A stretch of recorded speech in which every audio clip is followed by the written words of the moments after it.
শুরু করতে যাচ্ছি ছোট্ট বোনের পছন্দের চন্দ্রপুকুর গল্পটির 1 থেকে 10 নম্বর পর্ব। বোনটি খুব করে অনুরোধ করছিল তার এই পছন্দের গল্পটি যাতে তাকে পড়ে শোনাই। আপনাদের কোনো পছন্দের কোনো গল্প থাকলে কমেন্ট বক্সে জানাতে পারেন। তো চলুন গল্পে যাওয়া যাক। এমন একটা ভান করছো যেন আজকে প্রথম তোমার সাথে মিলতে হচ্ছে। অত্যন্ত বিরক্তির সাথে মেহমেদ শাহ বলে উঠল জামিনীকে। 16 বছরের জামিনীর বদ্ধ চোখজোড়া থেকে অলক্ষেই দুপোটা অশ্রু গড়িয়ে পড়ে। বয়সটা তখন প্রায় 15 ছুঁই ছিল যখন তার বাবু মশাইয়ের সাথে তার বিয়ে হয়। সদ্য কৈশোরের বাতাস লাগা জামিনীকে নিজের জন্মলগ্ন থেকে পরিচিত হিন্দুত্ব সংস্কৃতিকে ভুলে আপন করে নিতে হয়েছিল এই নব পৃথিবীকে। মুসলিম হলেও যে বাবা মায়ের কর্মদোষে বড় হতে চেয়েছিল হিন্দু পরিবারে। যদিও আপনটা সে একাই শ্বশুরালয়ে করেছিল, শ্বশুরালয় তাকে নয়, এ বাড়িতে প্রথম দিনই দূর দূর করে বিদায় করে দেয় তাকে সকলে। ভালো জায়গায় থাকলেও স্বামীর ভিটিতে স্থান হয়নি তার, না ঠিকঠাক স্থান পেয়েছিল স্বামীর বক্ষে। আল্লাহর নিকট কত প্রার্থনার পর মেহমেদ শাহকে মনে শয্যায় ও বাহুতে জায়গা করে নিয়েছে সে, কিন্তু স্বামীর ভিটে বা শ্বশুরগৃহে আজও স্থান হয়নি তার। সেই রক্ত ভেজা দিনটি আজও মনে পড়লে অস্থির হয়ে ওঠে জামিনী। সেদিনের ঝড়ো হাওয়াতেই গোটা জীবনটাই বদলে গিয়েছিল জামিনীর। আহা, কি দুঃস্বপ্নময় সেই দিনটি! কি হলো চন্দ্রমল্লিকা, কথা বলছো না কেন বেগম? আমার সুকেশিনী, আমার তেজস্বী চন্দ্রিমা, আমার সোনামুখী পাখির মুখখানা মলিন কেন গো আজ? ঘোর ভাঙে জামিনীর। তীব্র আক্ষেপ নিয়ে সুধায়, মেহনুর বুবুকেও বুঝে এমনভাবে ডাকবেন বাবু মশাই, এমন আদর মিশ্রিত গলাতেই? বিশ্বাস করেন, আমার দেহে যেন হাজারটা সাপ কামড়ে যায় কথাটা ভাবতেই। মেহনুর বুবুকে কেন বিয়ে করতে হবে আপনার? আমি সাথে সাথে ক্রোধান্বিত হয়ে জামিনী থেকে ধাক্কার সহিত ছিটকে সরে গেল মেহমেদ শাহ। চোখে মুখে তার আক্রোশ। তোমার এত বড় স্পর্ধা জামিনী, তুমি আমার সিদ্ধান্তকে প্রশ্ন করো? আমার সিদ্ধান্তকে ভুলে যেও না, আমি শেরপুরের কর্তা ধার্তা সব। এই শেরপুরের জমিদার মেহমেদ শাহ আমি। আমার স্ত্রী হয়েছে বলে আমার নিকট জবাবদিহিতা চাওয়ার ভুল করবে না। হন হন করে বেরিয়ে যায় মেহমাদ। যাওয়ার আগে ঠাস করে দরজাটা লাগাতে বাদ যায় না। জামিনী বিবস্ত্র অবস্থায় হাত পা গুটিয়ে কাঁদতে শুরু করে। কাঁদবে নাই বা কেন? এই রূঢ় গম্ভীর মানুষটি যে একান্তই তার হওয়ার কথা ছিল, শুধু তার মাঝে আবদ্ধ থাকার কথা ছিল, তবে কেন আসবে নূর নামক কোনো রমণীর মেহমেদ শাহের আঙিনায়? তার হৃদয়টা যে ছিন্ন বিচ্ছিন্ন হয়ে যায় এই পুরুষটির সাথে অন্য কারো নাম জুড়লেই। কি করে মেনে নিবে সে তার একাকিত্বই? নিজের প্রিয় মানুষটি বিগত দিনগুলোতে রাত্রি যাপন করেছে অন্যত্র, অন্য কারো শয্যায় তার জামিনীর সমাপ্তি হয়। নব ভোরের শুরুয়াত হয় কি যন্ত্রণাকর এক বিষয়টা, যার স্পর্শে সে সিক্ত হয় সে অন্য কাউকেও ছোঁয়, ভাবতেই তো গা গোলায় তার। তাই তো যেই মানুষটার ছোঁয়া তাকে আগে পাগল করতো আজ গা ঘিন ঘিন অনুভূতি দিচ্ছে। ভোরবেলায় মুরগির ডাকে ঘুম ভাঙে জামিনীর। শাড়িটা ঠিকঠাক করে গায়ে জড়িয়ে বিশাল আকার বারান্দায় যেয়ে দাঁড়ায় সে। আনমনেই বিড়বিড়ায়, রজনীর রেশ এখনও কাটেনি ধরনীর আকাশের বুক থেকে, অথচ আমার আকাশের বুক থেকে এই জামিনীর রেশ কেটে গেছে পুরোপুরি। ফোঁস করে এক শ্বাস ফেলে রমণী। ঠিক তখনই আজানের শব্দে মুখরিত হয় পরিবেশ। সেই সাথে কক্ষে প্রবেশ করে জামিনীর সেবায় নিয়োজিত দাসীরা। জামিনীর খাস বাদী দিলরুবা কিছু একটা আজ করতে পারে তার মুখশ্রী দেখে, তাই দাসীদের উদ্দেশ্যে বলে ওঠে, তোমরা বেগমের অজুর পানির ব্যবস্থা করো হাম্মামখানায় যে। দাসীরা মাথা ঝাঁকিয়ে বেরিয়ে পড়ে নিজেদের কাজ করতে। দিলরুবা উদ্বিগ্ন স্বরে প্রশ্ন করে, বেগম আপনাকে কেমন চিন্তিত উদাসীন দেখাচ্ছে, কোনো সমস্যা? আমার সকল উদ্বিগ্নতার কারণ তো জানোই দিলরুবা, মেহনুরকে তোমরা চেনালো, তবে কেন জিজ্ঞেস করে পোড়ান বাড়াচ্ছ? নাউজুবিল্লাহ, আমার আল্লাহ সাক্ষী বেগম, আমার মনোবাসনা এমনটা ছিল না। আপনি নিরাশ হবেন না, আল্লাহর কাছে চান, আল্লাহ পরম করুণাময়, নিশ্চয়ই আপনাকে খালি হাতে ফিরাবেন না। তার কাছেই পানা চাইতে যাচ্ছি দিলরুবা বেগম, অজুর ব্যবস্থা হয়ে গিয়েছে। একজন দাসী কথাটি জানাতেই আর দেরি করে না জামিনী। আজ বহু কথা বলার আছে, বহু অভিযোগ করার আছে তার ওই পালনকর্তার সঙ্গে। অজু করে নামাজ পড়ে মোনাজাতে বসে জামিনী। আল্লাহর নিকট ভারাক্রান্ত কণ্ঠে বলতে শুরু করে, আল্লাহ, আমি জন্ম হতে কতটা অসহায় তুমি জানো। আমার না বাপ মা ছিল, না ছিল নিজের সঠিক ধর্মজাত। বাজারে নামতে চলেছিল আমার দেহ, তবুও তোমার চরম করুণায় আমি জমিদার মেহমেদ শাহকে পেলাম নিজের ঢাল রূপে। অবশ্যই সেই কালো বেগুনেরও বিয়ে হলো। তোমায় পাওয়া হলো, স্বামীর মন জোগানো হলো, কিন্তু আল্লাহ তুমি আবার কেন এই কঠিন পরীক্ষায় ফেলছো আমায়? মেহনুর নামক ঝড়কে আমার নিঃস্ব করতে দিও না আল্লাহ। পানাহ দাও আমায়, তোমার রহমতের পানা। কারো পদচারণায় আওয়াজে মোনাজাত সমাপ্ত করে জায়নামাজ ভাঁজ করে উঠে দাঁড়ায় দামিনী। তাকে দিলরুবা উৎসুক গলায় বলে ওঠে, বেগম, জমিদার বাবু ফোন করেছে, আপনাকে তৈরি হতে বলেছে নবাব বাড়িতে যাওয়ার জন্য। আজ থেকে সেখানেই সেই বাড়ির জমিদার গিন্নি হয়ে থাকবেন আপনি। যামিনীর অবিশ্বাস্যকর লাগে দিলরুবার কথা। সত্যি বলছো তুমি দিলরুবা? আমি নবাব বাড়িতে থাকবো এখন থেকে? অবশেষে নবাবের হৃদয়ের সাথে বাড়িতেও ঠাঁই হবে আমার? মেহনুর নামক কোনো যুবতী আর আসবে না ওদের মাঝে? আলহামদুলিল্লাহ, আলহামদুলিল্লাহ, হাজার হাজার ধন্যবাদ তোমায় আল্লাহ। উৎফুল্ল হয়ে নিজের সিন্ধুকে রাখা সোনার দুটো হার দিলরুবার হাতে ধরিয়ে দেয়। মসজিদে এই হার বা হারের মূল্য পরিমাণ অর্থ নিয়ে দিও, আর অন্য হারটি তোমরা নিজেদের মধ্যে বিলিয়ে নিও। অবশেষে পালকি উঠে যামিনীর। আসলে ঠিক পালকি নয়, ঘোড়ার গাড়িতে করে নিজের বাদীদের ও শখানেক দেহরক্ষীদের সাথে নবাব বাড়ির দিকে রওনা দেয়। যেতে যেতে মাথা বাহির করে যতদূর দেখা যায় পরিচিত এই বসত ভিটাকে দেখে কিশোরী। জঙ্গলের মাঝখানে এই বাড়ি খুব সম্ভব জমিদার পরিবারের পশু শিকারের প্রয়োজনে ও বিলাসিতার প্রতীক রূপে স্থায়িত্ব। পরিবারের বিরুদ্ধে না যেতে পেরে তাকে এখানে নিরাপদ স্থান দেয় মেহমাদ। অনেকটা সময়ের যাত্রা শেষে বাড়ি থামে। দিলরুবাকে ইশারায় জিজ্ঞেস করে সে থামার কারণ। দিলরুবা মাথা বের করে দেখে, অস্থির চিত্তে জবাব দেয়, এসে পড়েছি আমরা নানা বাড়িতে বেগম। এর মাঝেই মেহমদ শাহ রাজভারী কণ্ঠে হাত এগিয়ে দেয়, আদেশ করে, নিচে নেমে আসো চন্দ্রমল্লিকা। তার কথা শুনে দিলরুবা চোখ নামিয়ে ফেলে। যামিনী স্বামীর হাত ধরে গাড়ি থেকে নামে নিজের প্রিয় মানুষটির হাতটি দুহাতে আঁকড়ে ধরে আবেগসিক্ত কণ্ঠে চুমু খায়। ধন্যবাদ বাবু মশাই, অনেক অনেক ধন্যবাদ। মেহমদ শাহের চেহারা তখনও শক্ত, তবে কালো বস্ত্রে আবৃত এই নারীটিকে কোনো কালেই সে উপেক্ষা করতে পারে না, বিশেষ করে এই রমণীর সুরমা নাগা নয়ন যুগলকে। তাই কোনো রকমে উচ্চারণ করে যামিনীকে নিয়ে বিশাল আকার দালান বাড়িটির দিকে হাঁটতে শুরু করে। দরজার সম্মুখে অপেক্ষারত আপাদমস্তক ঢাকা সাদা হিজাবে আবৃত একজন মধ্যবয়স্ক নারী মেহমাদ শাহ তার ওর সম্মুখে দাঁড়িয়ে বলে ওঠে, আম্মা জান, এই আমার চন্দ্রমল্লিকা। এই চন্দ্রমল্লিকার সমস্ত দায়িত্ব আপনার হাতে দিয়ে দিলাম।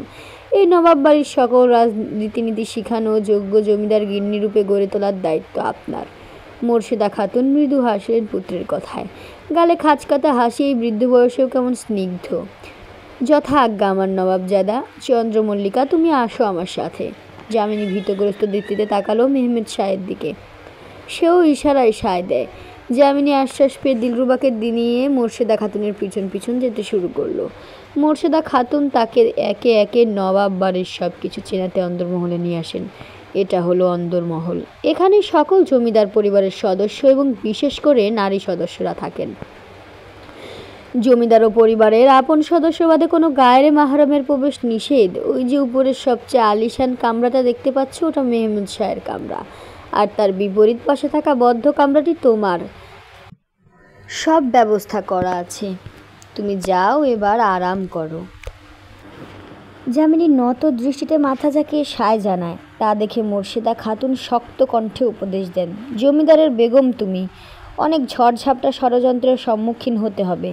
মাথা ঝুঁকিয়ে নয়, দৃঢ় কণ্ঠে চোখে চোখ রেখে নির্ভয়ে কথা বলতে শিখো, কারণ এই দুনিয়া শক্তের সখা, নরমের জম। তিনি চলে যান। যামিনী তার কক্ষে প্রবেশ করে ক্লান্তির শ্বাস ফেলে বোরকা খুলে বিছানায় লুটিয়ে পড়ে। তার দেহ আর সাড়া দিচ্ছে না। দিলরুবাও মেঝেতে পাটি বিছিয়ে শুয়ে পড়ে। দুপুরবেলা ঘুম ভাঙে যামিনীর দিলরুবার ডাকে। একজন দাসী এসে তার খাবার দিয়ে যায়। পেট পুড়ে খেয়ে নেয় উভয়ে। খাবার শেষে অন্দরমহল ঘুরে দেখার উদ্দেশ্যে দিলরুবাকে নিয়ে হাঁটতে বের হয় যামিনী।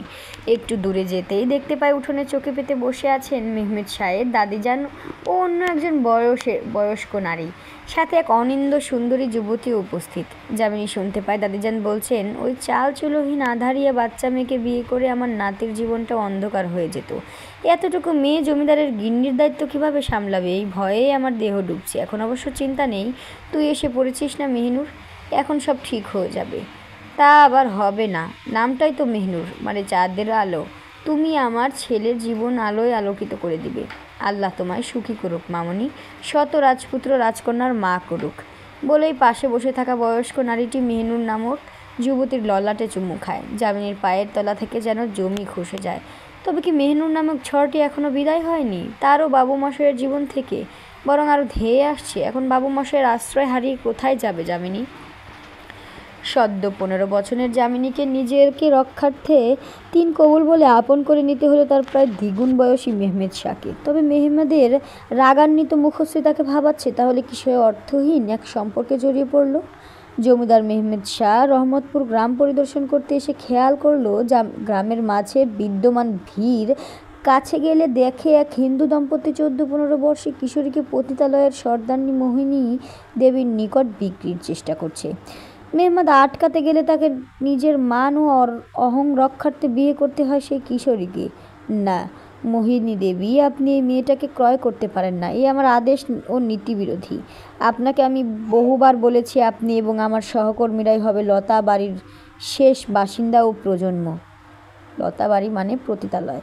মেহমেদ শাহ হুঙ্কার দিয়ে ওঠে, আরে যেখানে বাগানি ফল বিকাতে রাজি সেখানে আমি না করার কে? ওনারাই তো বিকাতে চাচ্ছে নিজের ভাগ্নিকে, তারা তো দায়িত্ব নিতে চান না যামিনীর। পরে তো মেয়েটা ভাতে শুকিয়ে মরবে, আমি সেখানে না করি কিভাবে? লতা বাড়িতে আর কিছু না হোক এক মুঠ ভাত তো পাবেই। কিছুটা ঠাট্টার সুর মোহিনী দেবীর। মেহমেদ ঘাড় ঘুরিয়ে যামিনীর মামা নীলকণ্ঠ দাসের দিকে দৃষ্টি স্থির করে। তিনি মাথা নত করে দাঁড়িয়ে, আপনি আপনার ভাগ্নিকে নিয়ে বাসায় ফিরে যান, লতা বাড়িতে কোনো নতুন মেয়ে নেওয়া নিষেধ। ভুল বললে মার্জনা করবেন বাবু সাহেব, কিন্তু এই মাইয়ের দায়িত্ব আমি আর নিতে পারতাছি না। আমি আর পিছনে এক কানা করেও দিতে পারবো না, আমার জন্য বড়ই চাপের। এজন্য বাবু আপনি দয়া করে বাধা দিবেন না। মেহমেদ এক মুহূর্ত ভাবলো, আচ্ছা সমস্যা নেই, নিতে হবে না আপনার। এই কন্যার খরচাদির দায়িত্ব আমার। মাস শেষ হওয়ার আগেও অর্থ নবাব বাড়ি থেকে আপনার দুয়ারে পৌঁছে যাবে। মেয়েটাকে নিয়ে তবে বাড়ি যান এখন। নীলকণ্ঠ আর বলার মতোই কিছুই পান না, কিন্তু তার স্ত্রী সতর্কে আটকে ওঠেন। মোহিনী দেবী তাকে বেশ চড়া দাম দিবেন যামিনীর। এত অর্থপ্রাপ্তির সুযোগ ছাড়তে তিনি চান না। নিজের ঘরেও তো লক্ষ্মীমন্ত দুটো মেয়ে আছে, তাদেরকেও তো গ্রামের ঠাকুর পরিবারে বিয়ে দিতে হবে মোটা অঙ্কের পণ দিয়ে। না না জমিদারবাবু, এ হয় না। আমি জাত ধর্ম ছাড়া মাইয়াকে আমার ঘরে এক মুহূর্ত রাখবো না। আমার ঘরে 2টা মাইয়া আছে, তাদের বিয়ে দিতে হবে। এটা এমনি কালা বেগুন, তার উপর বেজন্মা, এর তো বিয়ে হবেই না। তার জন্য আমার মাইয়াদের বিয়েতেও বাধা। এখন যদি বাড়ি থেকে বের করে দেই, পরে একটা উঁচু নিচু হয়ে মারা গেলে তো সবাই আমারই দুষবে। তার চেয়ে বরং মোহিনীর কাছেই থাকুক, ভাত ডাল খেয়ে নিজের মতো বেঁচে তো থাকবে। জাত ধর্ম ছাড়া মেয়ে কথাটি কর্ণগোচর হতে বেশ অবাক হওয়া মেহমাদ, কারণ যার মামা মামি হিন্দু ধর্মাবলম্বী তার ভাগ্নিও নিশ্চয়ই হিন্দুই হবে। সে জিজ্ঞাসা দৃষ্টিতে তার খাস বৃত্ত মিলনের দিকে তাকায়। সে কানে কানে জানায় এক মুসলিম ছেলের সাথে প্রেম ছিল যামিনীর মায়ের। বিয়ের আগেই গর্ভবতী হয়ে পড়েন তিনি। জন্মদানের সময় মৃত্যুবরণ করেন। মেয়ের বাপের হদিস মিলেনি আর, এজন্য মেয়ের জাত ধর্ম নিয়ে একটা রেষারেষি রয়ে গিয়েছে। আবার বংশ পরিচয় নিয়েও যারও যার কি। সব শুনে মেহমদ পুনরায় নিজের সিদ্ধান্ত জানান, ঠিক আছে, তবে তার খরচের সাথে বাসস্থানের দায়িত্ব আমার। আমি সকল দায়িত্ব নিলাম যামিনীর। এ কেন কথা বলেন জমিদারবাবু? এটা তো আমাদের সমাজকে নষ্ট করা হলো। এক মাইয়ার দায়িত্ব পুরুষ নিতে পারে তখনই যখন তার বিয়ে হয়। এটা তো শুধু আমাদের ধর্মের কথা নয়, আপনার ধর্মের কথাও। কি যেন বলেন আপনারা? মনে পড়ছে, গায়রে মাহরাম। যামিনী কী করে একজন গায়রে মাহরামের সাথে থাকতে পারে? এ তো অবৈধ। শতরূপা দাসের কথায় গ্রামের বেশ খানেক মুরব্বীও সায় জানিয়ে ওঠেন। তাদের সমর্থন পেয়ে আরও যেন পেয়ে বসেন শতরূপা। সুযোগ বুঝে গভীরভাবে আক্রমণ করেন মেহমেদ শাহকে। বলে, আপনার যদি এতই দরদ হয় অপয়া মেয়ের জন্য যে বিকাতে দিবেন না, তবে নিজেই বিয়ে করেন না যামিনীরে। দেখি আমরা। মুখে চওড়া হাসি ফুটে ওঠে শতরূপার। তিনি জানেন যত যাই হোক জমিদারের একমাত্র পুত্র তো আর কিছুতেই হাত বাড়াবে না এই জাতপাতহীন কৃষ্টবর্ণা কিশোরীর দিকে। বিবাহ বন্ধনে আবদ্ধ তো বেশ দূরের কথাই। এদিকে মেহমেদ শাহ ক্রোদ্ধ। সে ভেবেই পাচ্ছে না সামান্য এক চাষা স্ত্রীর তার সম্মুখে এত দুঃসাহসিকতা দেখানোর সাহস হয় কী করে। রাগে রীতিমতো গলা চেপে ধরতে মন চাচ্ছে, তবে মেহমেদ শাহ তা করল না। রাগী হলেও শীতল মস্তিষ্কের পুরুষ সে। খুব ভালো করেই জানে জোর দেখিয়ে আজ জিতলে গ্রামবাসীর মনে তার জন্য ভীতি তো থাকবেই, কিন্তু তার আগেই সেই অহং মান আর ঠাটবাট থাকবে না। মিনার কাজিয়ার মাওলানা সাহেবকে ডাকাও। আজ এই মুহূর্তে এখানে জমিদার নবাব মেহমেদ শাহের বিয়ে হবে নীলকণ্ঠ দাস বাবুর বোনের মেয়ের সাথে। মেহমেদ শাহের আহ্বানে চলে আসেন মাওলানা সাহেব। তিনি পরিস্থিতি বিবেচনা করেন প্রথমে, তারপর মুখ খুললেন। দেখো, যামিনীর বাপ যেহেতু মুসলমান, সেহেতু চলিত রীতিনীতি অনুযায়ী সেও মুসলিম, কিন্তু এতকাল একটা হিন্দু পরিবারে সে বেড়ে উঠেছে ইসলামের কোনো রূপ ধরা ছোঁয়া ছাড়া। তাই আমার হিসাব নিকাশ অনুযায়ী তার আবার ইসলাম গ্রহণ করা আবশ্যক। তবে ইসলাম ধর্ম গ্রহণ করতে হবে মন থেকে, বিয়ে করার জন্য নয়। এখন মা যামিনী, তুমি জানাও তোমার সিদ্ধান্ত। বলো মেয়ে, কী চাও তুমি? গমগমে কণ্ঠে প্রশ্ন করেন মেহমেদ শাহ। যামিনী সিদ্ধান্ত নিবে আর কি, থরথর কাঁপছে বিপদ শঙ্কায়। বস্তুত সে কোনো ধর্ম সম্পর্কে পুরোপুরি জ্ঞাত নয়। বিষয়টা এমন যে তাকে এতটাই নিচু দৃষ্টিতে দেখত সকলে যে সে হিন্দুত্ব বা মুসলিম দুটোর একটি ধর্মের বিষয়ে আগ্রহ দেখালে মানুষ কটু বাক্য শোনাতে ভুল করতো না। বিশেষ করে তার মামির গালাগালো বাজে কথায় তো সে সবচেয়ে বেশি আহত হতো। সব কিছু মিলিয়ে ধর্ম, বিশেষ করে হিন্দু সংস্কৃতির মাঝে বেড়ে ওঠায় ইসলাম সম্পর্কে অনেকটাই অজ্ঞাত। তবে এত কিছু এখন বিবেচনায় আনছে না রমণী। তার ভাবনা শুধু একটাই, নিজের দেহকে বাজারে নামা থেকে বাঁচানো। আর না বা ভাবনায় নিজেকে ব্যস্ত করে সে চোখ মুখ খিচে জবাব দেয়, আমি রাজি, আমি আবার ইসলাম ধর্ম গ্রহণ করবো। তবু আমায় নরকের সর্দানির কাছে একা ফেলা যাবেন না বাবু মশাই। অবশেষে মাওলানা সাহেবের হাত ধরে যামিনী পুনরায় ইসলাম গ্রহণ করে এবং গোটা গ্রামকে সাক্ষী রেখে স্ত্রী হয়ে ওঠে জমিদারের। তবে আদৌ কি বিবাহ বন্ধনের কোনো মূল্য আছে? এই বিহেতে মুখের হাসির ঝলকানি শুধু মাওলানা সাহেবের আর যামিনীরই। মেহমাদের মুখশ্রী বিক্ষুব্ধ, গ্রামবাসীর চোখেও অস্পষ্ট এক অসন্তুষ্টি আছে, কারো চোখে আবার ঈর্ষা। আর শতরূপা ও নীলকণ্ঠ দাস, তাদের চেহারায় তীব্র আক্রোশ, অসন্তুষ্টি ও হতাশা সদ্য বিবাহিতা দম্পতির প্রতি। আসলে এত মোটা অঙ্ক হাতছাড়া হলে কে বা আনন্দিত হবে, যতই সেই অর্থের বিপরীতে এক মেয়ের জীবন নষ্ট হোক। নিজের কন্যা তো আর না। মেহমাদ শাহ যামিনীকে গাড়িতে বসতে আদেশ করে। রমণীয় কাঠপুতুলের মতন সেই আদেশ পালন করে। যুবক ফিরে এসে নীলকণ্ঠ দাসের একদম কাছে এসে দাঁড়ায়। বুক কাঁপছে নীলকণ্ঠ দাসের। আপনার স্ত্রীর অনেক সাহস দাস সাহেব। জমিদার নবাব মেহমুদ শাহের সাথে মুখে মুখে কথা বলে, তর্ক করে, আপত্তি করে। পৃথিবীতে প্রতিটি জিনিসেরই একটা মূল্য আছে সাহেব, যা সবাইকেই দিতে হয়। আপনার বউয়ের সাহস প্রদর্শনের একটা মূল্য আছে।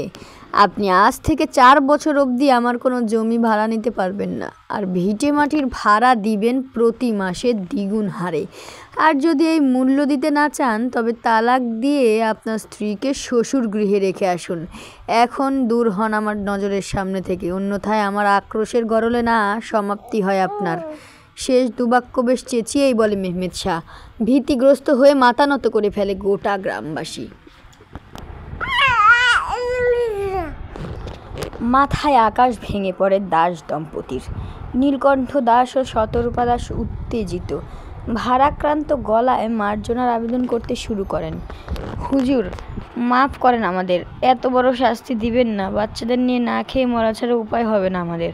দয়া করুন জমিদার বাবু, দয়া করুন। তাদের প্রবাহমান নোনা জল, কান্না, উৎকণ্ঠা, আকুতি সবটাই কর্ণগোচর হয় মেহমুদ শাহের।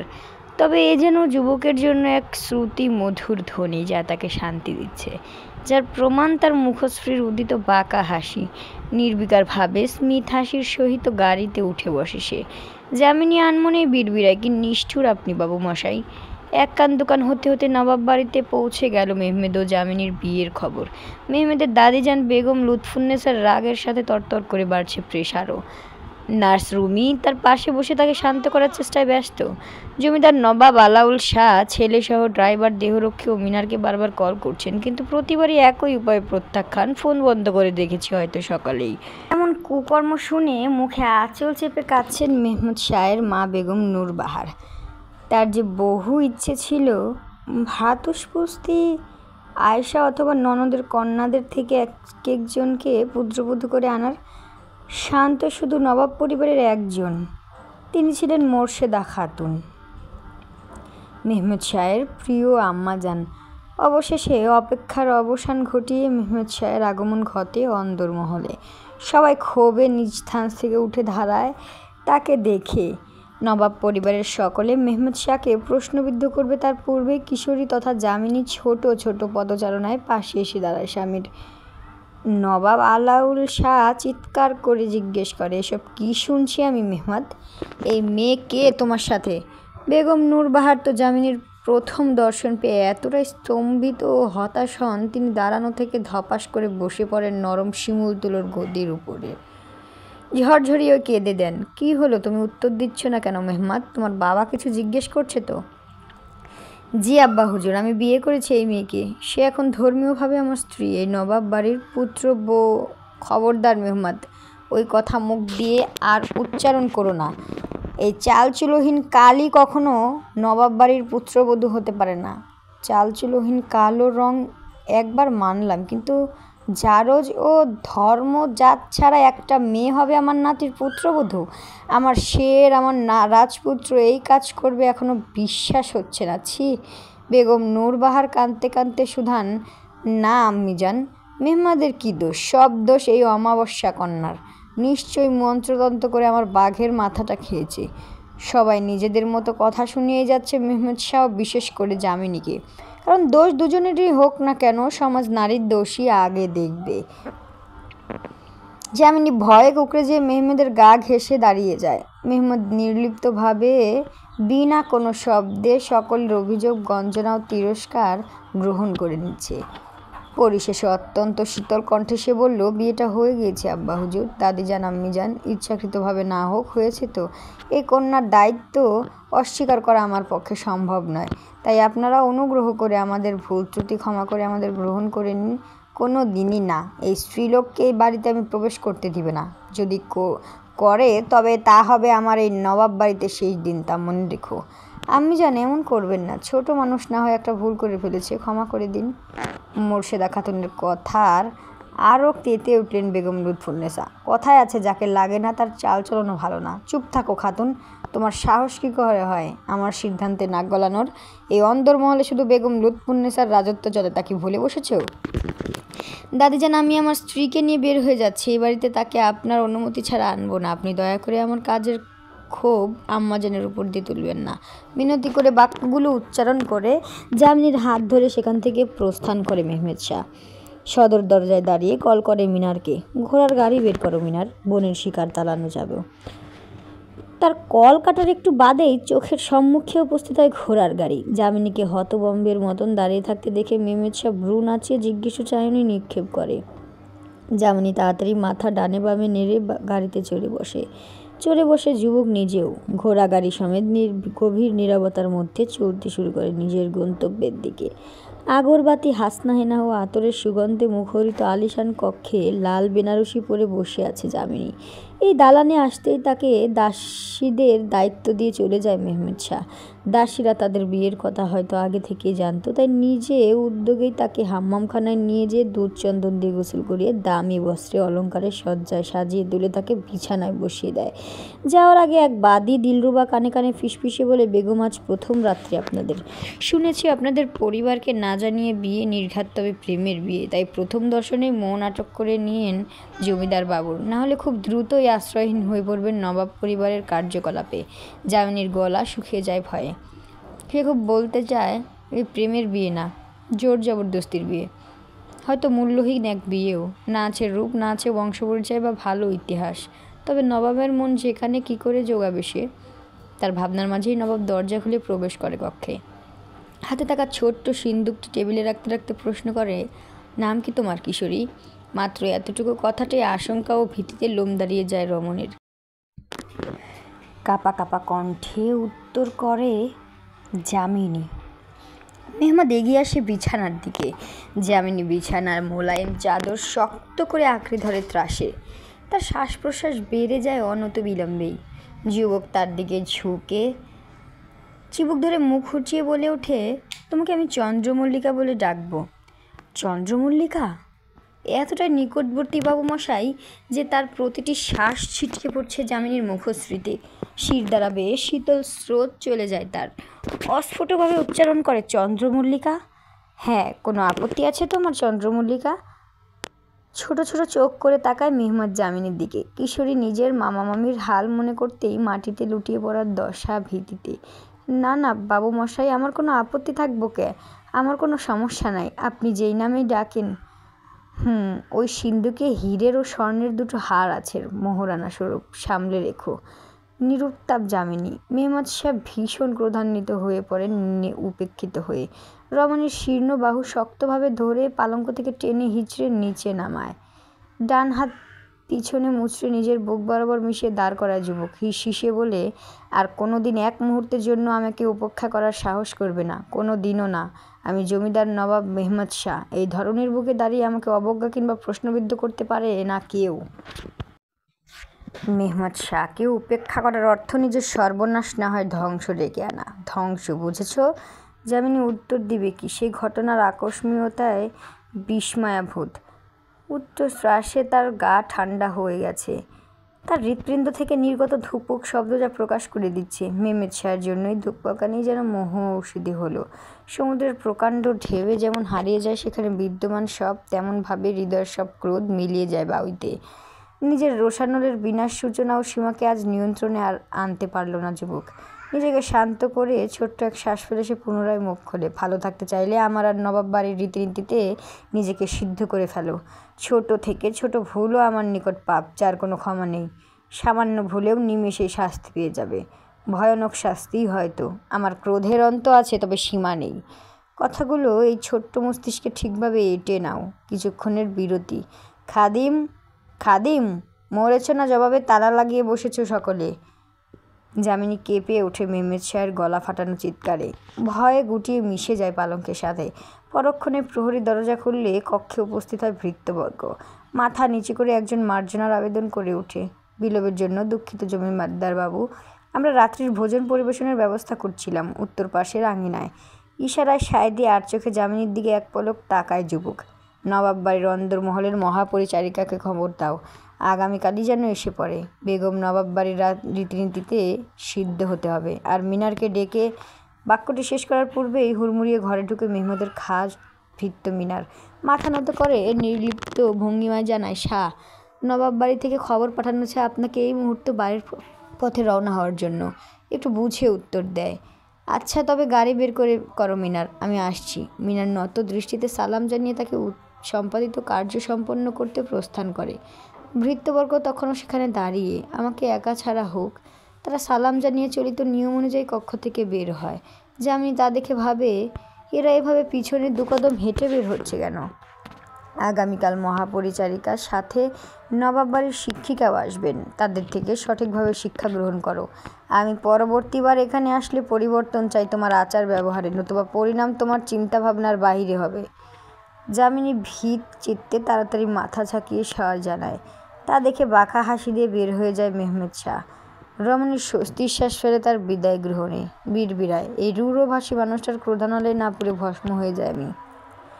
বিছানায় গা এলিয়ে বসে চন্দ্র আর মেঘের লুকোচুরি দেখছিল যামিনী। এই কক্ষের এক বিশেষত্ব হলো গোটা এক দেওয়াল জুড়ে জানালা, আর সেই জানালার থেকে খুব কাজ খেয়ে সেই পালঙ্ক। আহা, কি মনোরম দৃশ্য! চাঁদনি বিলাস করছে যেন কিশোরী। রাত গভীর হয়েছে, শোনা যাচ্ছে শেয়ালসহ অন্যান্য জীবজন্তুর ডাক শ্রবণগত হচ্ছে। এমন কালে দরজায় করাঘাত করে কেউ। যামিনী বিছানা থেকে উঠে বসে। বুঝতে পারছি না কী করবে। এদিকে বাহিরে অপেক্ষারত দিলরুবা অনেকটা সময় সাড়া না পেয়ে মুখ দিয়ে অনুমতি চায়। বেগম, আমি দিলরুবা, আসতে পারি? জি, আসেন। প্রহরী দরজা খুলে দেয়। কক্ষের অভ্যন্তরে হাসি মুখে প্রবেশ করে দাসী। বেগম, আমি আপনার সেবায় নিয়োজিত দাসী দিলরুবা। আপনি ভোজন কি এখানেই করবেন, নাকি আঙিনায় বা ভোজনশালায় খানা পরিবেশন করব? যদি সমস্যা না থাকে তাহলে এখানেই দিন। অবশ্যই বেগম, আমরা আপনার সেবায় নিয়োগপ্রাপ্ত দাসী। আপনি শুধু আদেশ করবেন। তবে আমাকে বা অন্যান্য দাসীদের আপনি বলে সম্বোধন না করে তুমি করে ডাকবেন দয়া করে। জমিদার বাবু বা অন্য কেউ শুনলে রাগ করবেন আপনার উপর। যামিনীর অস্বস্তি কাটল। স্মিত হাসি ফুটে ওঠে। এই যুবতী বেশ ভালো, আন্তরিক ও আপন লেগেছে তার। দাসীরা কক্ষের মধ্যিখানে ছোট এক চৌকি পেতে মখমলের কাপড় বিছিয়ে তার উপর প্রায় 7 পদের খাবার সাজিয়ে রাখে। এত পদ চিত্তাকর্ষক খাবার দেখে যামিনীর মুখে পানি এসে দেয়। তার ভাত ও লবণ দিয়ে পেট পুড়ে খাওয়া পড়েনি বহুদিন। ভালো খাবার তো দূরে থাক, সব আমার জন্য? হ্যাঁ বেগম। সাথে সাথেই চৌকির সম্মুখে বিছানা পাটিতে বসে খেতে শুরু করে কিশোরী। তার কুম্ভকর্ণের ন্যায় খাওয়া দেখে চাপা হাসে দিলরুবা। গলায় খাবার ঠেকে যায় যামিনীর তাড়াহুড়া করার দরুন। দিলরুবা দ্রুত যেয়ে পানি এগিয়ে দেয়। ধীরে সুস্থে খান বেগম, তাড়াহুড়ো করবেন না। যামিনী ধীরে ধীরে আহার সমাপ্ত করে। অতিরিক্ত আহারের কারণে তার হাত পা যেন অসাড় হয়ে আসে। বিছানায় লুটিয়ে পড়ে সে। দিলরুবা শরবত এগিয়ে দিয়ে বলে, এটা পান করুন, ভালো লাগবে। তার সময় কেমন কাটলো আজ বেগম নবাবের সাথে?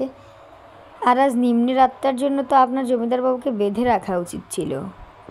অবশ্য আপনার যা শীর্ণ দেহ, নির্ঘাত চাপ নিতে পারেননি। যামিনী মুখমণ্ডলে সাজানো বিস্মৃত হাসি ধীরে ধীরে হারিয়ে যায় কথা শুনে। বিমর্ষতাপূর্ণ চাহনি তার। জোর জবরদস্তির বিয়ে দিয়ে এই কালো কুৎসিত রূপ দিয়ে কী করে আটকাবো বাবু মশাইকে দিলরুবা? দিলরুবার প্রশ্নসূচক চাহনি। কিশোরী একে একে খুলে বলে তার বিবাহের বাস্তবতা। সব শুনে উদ্বিগ্ন কণ্ঠে দিলরুবা শুধায়, তবে তো সামনে আপনার বড়ই বিপদ। জমিদার পরিবার, বিশেষ করে বড় বেগম লুৎফুন্নেসা তো দিন রাত এক করে ফেলবে আপনাকে জমিদার বাবুর জীবন থেকে বের করতে। উনি আজ পর্যন্ত কোনো সাধারণ ঘরের স্ত্রীলোককে বেগমের গদিতে টিকতে দেননি, যতই স্বামীর সমর্থন থাক। সেখানে যদি জমিদার বাবুই আপনার পাশে না থাকে তবে তো একদম আশ্রয়হীন হয়ে পড়বেন। যত দ্রুত সম্ভব জমিদার বাবুর হৃদয় বন্দি করুন, না হলে আপনাকে কেউ রক্ষা করতে পারবে না। যুবতীর কথা শ্রবণগোচর আতঙ্কে শিউরে উঠে যামিনী। মেহমেদ শাহের বিবাহ বন্ধনে আবদ্ধ হয়ে একবার নিজের দেহকে তো নিরাপদ করেছে, এবার নিজের আশ্রয় বাঁচাতে যুবকের মন জোগাবে কি করে? দিলরুবার সাথে গল্পগুজবের মাঝেই সারা রাত পার হলো। ফজরের আজান দিতেই প্রহরী বলে উঠে, বেগম নবাব বাড়ির মহাপরিচারিকা ও শিক্ষিকা এসেছেন। যামিনী ভয় নিয়ে উঠে দাঁড়ায়। প্রায় কয়েক মুহূর্ত কেটে গেলেও নিজের বেগমকে নিশ্চুপ দেখে দিলরুবা অবাক হয়ে যায়। বিড়বিড়ায়, কি হলো বেগম, আর কতক্ষণ দাঁড় করে রাখবেন তেনাদের? আসতে বলুন। আমি আসতে বলবো? ইশারায় শাহজাহানের রমণীকে, তার প্রিয় দাসী। সেও বিলম্ব না করে শুধায়, জি আসুন। ঘরে ঢোকা দুজন আলখাল্লা পরিহিতা নারী ঘরে ঢুকতেই তারা দৃষ্টি ঝুঁকিয়ে সালাম দেন। আসসালামু আলাইকুম বেগম, আপনারও শাহের বিয়ের কথা শুনলাম, অভিনন্দন আপনাকে। যামিনী উত্তর দিবে কোথা থেকে? অপরিচিত মানুষের এমন অনবস্থ আচরণে নিশার হয়ে রয়েছে। তবুও দিলরুবার মৃদু ধাক্কা ও ইশারায় কোনো রকম জবাব দেয়, ধন্যবাদ মহাপরিচারিকা ও শিক্ষিকা। এইখানে আসতে কোনো সমস্যা হয় নাই তো? কিশোরীর প্রশ্নে এক পলক গাঢ় দৃষ্টিতে তাকে শব্দ করে হেসে দেন। যামিনী নির্বাক, সে বুঝতেই পারছে না হাসার কারণ। দেখেছেন হুজুর আপা, কেন শাহ বারবার করে বলেছেন ঠিকভাবে তালিম দিতে। আমাদের ছোট নবাব তো একদম আনাড়ি কন্যা বিয়ে করে প্রাসাদে তুলেছেন। ঠাট্টা করে ওঠেন মহাপরিচারিকা। সাড়া দেন নবাব বাড়ির শিক্ষিকা, শোনেন বেগম, নবাব পরিবার ও প্রাসাদের কিছু নিয়মকানুন রীতিনীতি আছে। জমিদার নবাব মোহাম্মদ শাহের যোগ্য বেগম হয়ে উঠতে হলে এসব কিছুর তালিম নেওয়া এবং নিজেকে পটু করা আবশ্যক। সবার প্রথমে আপনাকে জানতে হবে পরিবারের আচার আচরণ, চালচলনের রীতিনীতি। জানতে ও মানতে হবে ইসলামের প্রতিটি বিষয়, বিশেষ নামাজ কালামের কার্যপন্থা। কথা বলার এই ধরন ছাড়তে হবে। কথাবার্তা চালচলন আচরণে থাকতে হবে মাধুর্যতা, রুচিশীলতা ও আভিজাত্য। আপনাকে তালিম আজ রাত থেকেই দিব। আপনি প্রস্তুত হন, আমরাও প্রস্তুত হচ্ছি, ঠিক আছে? জি। তবে বিদায় বেগম। মাথা নত করে স্থান ত্যাগ করেন তারা। যামিনী উদাস হৃদয়ে দরজার পাশে স্থির খাটিয়ায় বসে পড়ে। চোখ জোড়া বদ্ধ হয়ে আসে তার নিজের অনিশ্চিত অপরিচিত জীবনের কথা চিন্তা করলে। নোনা জল গড়িয়ে পড়ে আখিজোড়া হতে অচিরেই। দিলরুবা বুঝতে পারে তার প্রিয় বেগমের পায়ের কাছে বসে হাত দুখানে নিজের দুই হস্তের মাঝে নিয়ে মিনতি করে, আপনি কাঁদবেন না বেগম, নিজের জান প্রাণ লাগিয়ে দিন যোগ্য বেগম হতে। দেখবেন শীঘ্রই আল্লাহর দয়ায় জমিদারবাবুর হৃদয়ে একমাত্র আধিপত্য আপনারই হবে। খানিকটা অস্বস্তই হয় রমণী, মনে মনে অটল হয় নিজেকে এই নবাব বাড়ির রীতিনীতিতে সিদ্ধ করার উদ্দেশ্যে। মেহমেদ শাহ তার দাদিজান তথা বেগম লুৎফুন্নেসার সম্মুখে নত দৃষ্টিতে দাঁড়িয়ে। বেগম লুৎফুন্নেসা নিজের কাঠের বাক্সটি থেকে পান পাতা বের করে তাতে জর্দা ও চুন দিয়ে খাওয়ার উপযোগিত করেছেন। অনেকটা সময় নীরবতা থাকার পর বেহবাদ নিজেই জিজ্ঞেস করে, আমাকে কি আপনি ডেকেছিলেন দাদিজান? আপত্তি না থাকলে কি জন্য জানতে পারি? কিছুটা তাচ্ছিল্য মাখা হাসি ফুটে ওঠে বৃদ্ধ নারীটির তেজস্বী মুখশ্রীতে। সময় হলে জানবে আমার শাহ, বউ পেয়ে এত অধৈর্য হয়ে উঠেছে দাদিজানকে প্রশ্ন করো। বাবা, ভালোই উন্নতি। নিরুত্তাপ যুবক। পুরো কক্ষ জুড়ে নীরবতা, শোনা যাচ্ছে শুধু জাতি দিয়ে সুপারি কাটার শব্দ। নিজের কাজে ব্যস্ত থেকে প্রিয় পৌত্রের উদ্দেশ্যে মুখ খুললেন বেগম লুৎফুন্নেসা। শুনলাম ওই আধারিয়া কন্যাকে নাকি নবাব বাড়িতে তুলতে না পেরে জঙ্গলের দালানে তুলেছ। নির্লিপ্ত ভঙ্গিমায় মেহমেদ শাহ উত্তর দেয়, নবাব বাড়িতে একমাত্র রাজত্ব আপনার। এখানে কে থাকবে না কে থাকবে সেই সিদ্ধান্ত অবশ্যই আপনি নেবেন। আমি আপনার সিদ্ধান্তকে আমি সম্পূর্ণরূপে সম্মান করি, মানি, তাতে আমার কোনোরূপ আপত্তি করার অধিকার নেই। তিন কবুল বলে পূর্ণ চেতনায় ধরণীয় যাবতীয় সৃষ্টির রচয়িতা শেহেনশাহ আল্লাহকে সাক্ষী রেখে সেই কন্যাকে নিজের ইহকাল ও পরকালের জন্য কবুল করেছি। ওই আল্লাহর পবিত্র বন্ধনকে অস্বীকার করার সামর্থ্য আমার নেই সামর্থ্য সেই স্ত্রীলোকের দায়িত্ব অস্বীকার করার। আমার সিংহ, তুমি ভুলে যাচ্ছ তুমি কে? তুমি সাধারণ ঘরে জন্মানো কোনো বালক নয়, তুমি নবাব বাড়িতে জন্ম নেওয়া শাহজাদা। নবাব বাড়ি এবং গোটা শেরপুরের দায়িত্ব পালন না শুধু তোমার কাজ, গোটা বিশ্বের থেকে নবাব বাড়ি ও শেরপুরের রহস্য রক্ষাও দায়িত্ব তোমার। আর তোমার স্ত্রীও কোনো সাধারণ বধূ হবে না, তার কাঁধেও সমান দায়িত্ব থাকবে। তুমি এক দফা ভাবো সেই যোগ্যতা আছে কিনা ওই কিশোরীর। জানো তো, পরিকল্পনা সঠিক না থাকলে ক্ষমতাধর রাজাও জিতা যুদ্ধ হারে। সর্বশ্রেষ্ঠ পরিকল্পনাকারী আল্লাহ, নিশ্চয়ই তার পরিকল্পনা অনুযায়ী আমাদের বিবাহ হয়েছে। এখন বিদায় দাদিজান, আসসালামু আলাইকুম। মেহমেদ শাহ বেগম লুৎফুন্নেসার কক্ষ ত্যাগ করে। বৃদ্ধ নারীটির মুখমণ্ডল প্রদাহপূর্ণ, মনে মনে পরিকল্পনা আঁকছেন দাবার ছক থেকে অপ্রিয় পাশাটিকে সরানোর। যুবক বের হলে মিনার হুজুর বলে তার পিছন পিছন কক্ষ আসে। অনেকটা খোশামদি করেও নিজের কৌতূহল প্রকাশ করে সে। আচ্ছা জমিদার বাবু, আপনি তো চাইলে আমাকে বা অন্য কাউকেও আদেশ করতে পারতেন ওই মেয়েকে বিবাহ করতে। তা না করে আপনি নিজেই এমন বদসুরত। নিজের মনিবের চোখে চোখ পড়তেই কথা সেখানেই বন্ধ করে মাথা নিচু করে ফেলেন মিনার। নিজের খাস ভৃত্যের কথায় স্মিথ হেসে গম্ভীর গলায় উত্তর দেয়, ঝামেলাটা আমার ছিল, তার ফলাফল অন্যকে ভোগ করালে আমার ক্ষমতা বোঝানো হতো ঠিকই, কিন্তু সম্ভ্রম ও মান নিচে নেমে যেত। আর মানুষের মাঝে বদসুরত বলে কিছু আছে আমার মনে হয় না। বেগম বেগম বেগম উৎফুল্লতার সহিত যামিনীকে ডাকতে কক্ষে ঢোকে দিলরুবা। হঠাৎ প্রিয় বাদীকে এত আনন্দিত দেখে কিছুটা আশ্চর্যিত হয় যামিনী। সেই সাথে তার মুখশ্রীতে উদিত হয় মুচকি হাসি। কী হয়েছে গো দিলরুবা, মনে এত রং লাগলো আজ? প্রিয় বেগম, আমার নয় আপনার দিনরাত রঙিন হতে চলেছে। আপনার আধার গগনের চাঁদ আসতে চলেছে গো, চাঁদ। আরে খবর পাঠিয়েছে জমিদার বাবু আসছেন, তিনি আজ। তার পাক পায়ের ছোঁয়ায় ধন্য হবে এই শীতকার দালান, ধন্য হবে আপনার কামরা। বুক ধক করে ওঠে যামিনীর। তার শিরায় শিরায় এক অন্যরকম উত্তেজনা, অন্যরকম উল্লাসও বিদ্যমান বটে। কেন যেন খুশি খুশি লাগছে, কী একটা আনন্দ। তবে কি সে বিয়ের দিন এতকাল পর পুনরায় স্বামীকে দেখবে ভেবেই মনে রং লেগেছে তার? ঠিক প্রথম দিনের মতন হাম্মামখানায় নিয়ে রমণীকে চন্দন, দুধ, গোলাপ জল দিয়ে স্নান করানো হয়। গোটা গায়ে মাখানো হয় সুগন্ধি, পরনে ফিনফিনে পাতলা মসৃণ ও মোলায়েম কাপড়ের শাড়ি। তীক্ষ্ণ কালো একজোড়া চোখ সাজানো হয় সুরমাময় হস্ত মেহেদিতে, চরণ আলতায়। অতঃপর সাদা মুক্তদানার গহনাই হয় তার সাজসজ্জার বস্তু। মেহমেদ শাহ দালানে পা রাখতেই সারা দালানে গুঞ্জন পড়ে যায় তার আগমনের। যামিনীর গোটা দেহ কেঁপে ওঠে, অজানা এক শিহরণ যাচ্ছে দেহে। সে লাগোয়া বিশালাকার বারান্দায় বেড়া ঘেঁষে দাঁড়িয়ে বড় বড় শ্বাস ফেলতে শুরু করে। একটু বাদে প্রহরীর কণ্ঠ কর্ণগোচর হয়, জমিদার নবাব মেহমেদ শাহ কামরায় আসছেন। রমণীর মনে হচ্ছে এবার মরণ উত্তেজনা ও উল্লাসে জ্ঞানই হারিয়ে ফেলবে সে। বেড়ায় ভর দিয়ে কোনো রকম দাঁড়িয়ে থাকে সে। মেহমেদ শাহ ভিতরে ঢুকে গোটা কক্ষে চোখ বোলাতেই ভ্রু কুঁচকে যায়। যামিনী যে এখানের কোথাও নেই। কিছু একটা আভাস পেয়ে বারান্দার দিকে অগ্রসর হয়। যুবক রমণীকে দেখতে পায় অবশেষে। যামিনী তার দিকে ঘুরে বেড়ায়, গা এলিয়ে দাঁড়িয়ে, চোখ জোড়া বন্ধ। তার মৃদু কম্পিত দেহের দিকে খেয়াল করতেই বিদ্যুৎ লাগে যেন মেহমাদের। ধীর পায়ে অগ্রসর হয় সে যামিনীর দিকে। কিশোরী বুঝতে পেরে বিদ্যুৎ গতিতে চোখ জোড়া খুলে ফেলে, মাথা ঝুঁকিয়ে সালাম জানায়, আসসালামু আলাইকুম বাবু মশাই। মেহমেদ কিছু না বলে তার একদম কাজ ঘেঁষে দাঁড়িয়ে চিবুক ধরে নত মুখখানা উঁচু করে। নিজের মুখশ্রী তার দিকে এগিয়ে দিতেই চেনা শঙ্কায় চোখ বন্ধ করে ফেলে যামিনী। যুবক একগাল হেসে রিনরিনে গলায় বলে, এতটুকু সাহস নিয়ে মেহমেদ শাহের মনমোহিনী হতে চাও? মেহমেদ শাহের ভালোবাসা বিষাক্ত সর্পের ন্যায়, তার যন্ত্রণা ছোবল সহ্য করার ক্ষমতা তোমার নেই। আর এসব সুরমা লালি এগুলো দিয়ে মেহমেদের বাহুতে জায়গা পাওয়া যায় না কন্যা। মেহমেদের হৃদয়কে আগে আপন করো, নিজের ইচ্ছেতে আমার নিকটে এসো। মনে ভয় নিয়ে শুধু মনোরঞ্জন করতে এসো না কন্যা, এমন নারীর অভাব হবে না আমার জন্য। মেহমেদ শাহ চলে যায় কেন জানে না যামিনী, তবে তার খুব করে কান্না পায়, ঝরঝরিয়ে কেঁদে দেয় সে। সেই সাথে হাতকে বেড়ার উপর আঘাত করে হৃদয়ের শোক ও যন্ত্রণায়। হাতে থাকা কাচের চুড়িগুলো তো চৌচির হয়ই, সেই সাথে কাচের আঘাতে ক্ষত বিক্ষত হয়ে যায় হস্ত। সব চুড়ি ভেঙেই শান্ত হয়ে আকাশের দিকে মুখ এগিয়ে দাঁড়ায় সে। এত ক্ষোভ তবে কিসের? তাহলে কিসে চাচ্ছিল মেহমেদ আসুক, তাকে ছুঁয়ে দিক? এই বিষয়টি যে একদম জানা নেই রমণীর এমনটা নয়। তার হৃদয়ে আছে বহু স্বপ্ন, প্রত্যাশা, কামনা নিজের স্বামীকে জোরে।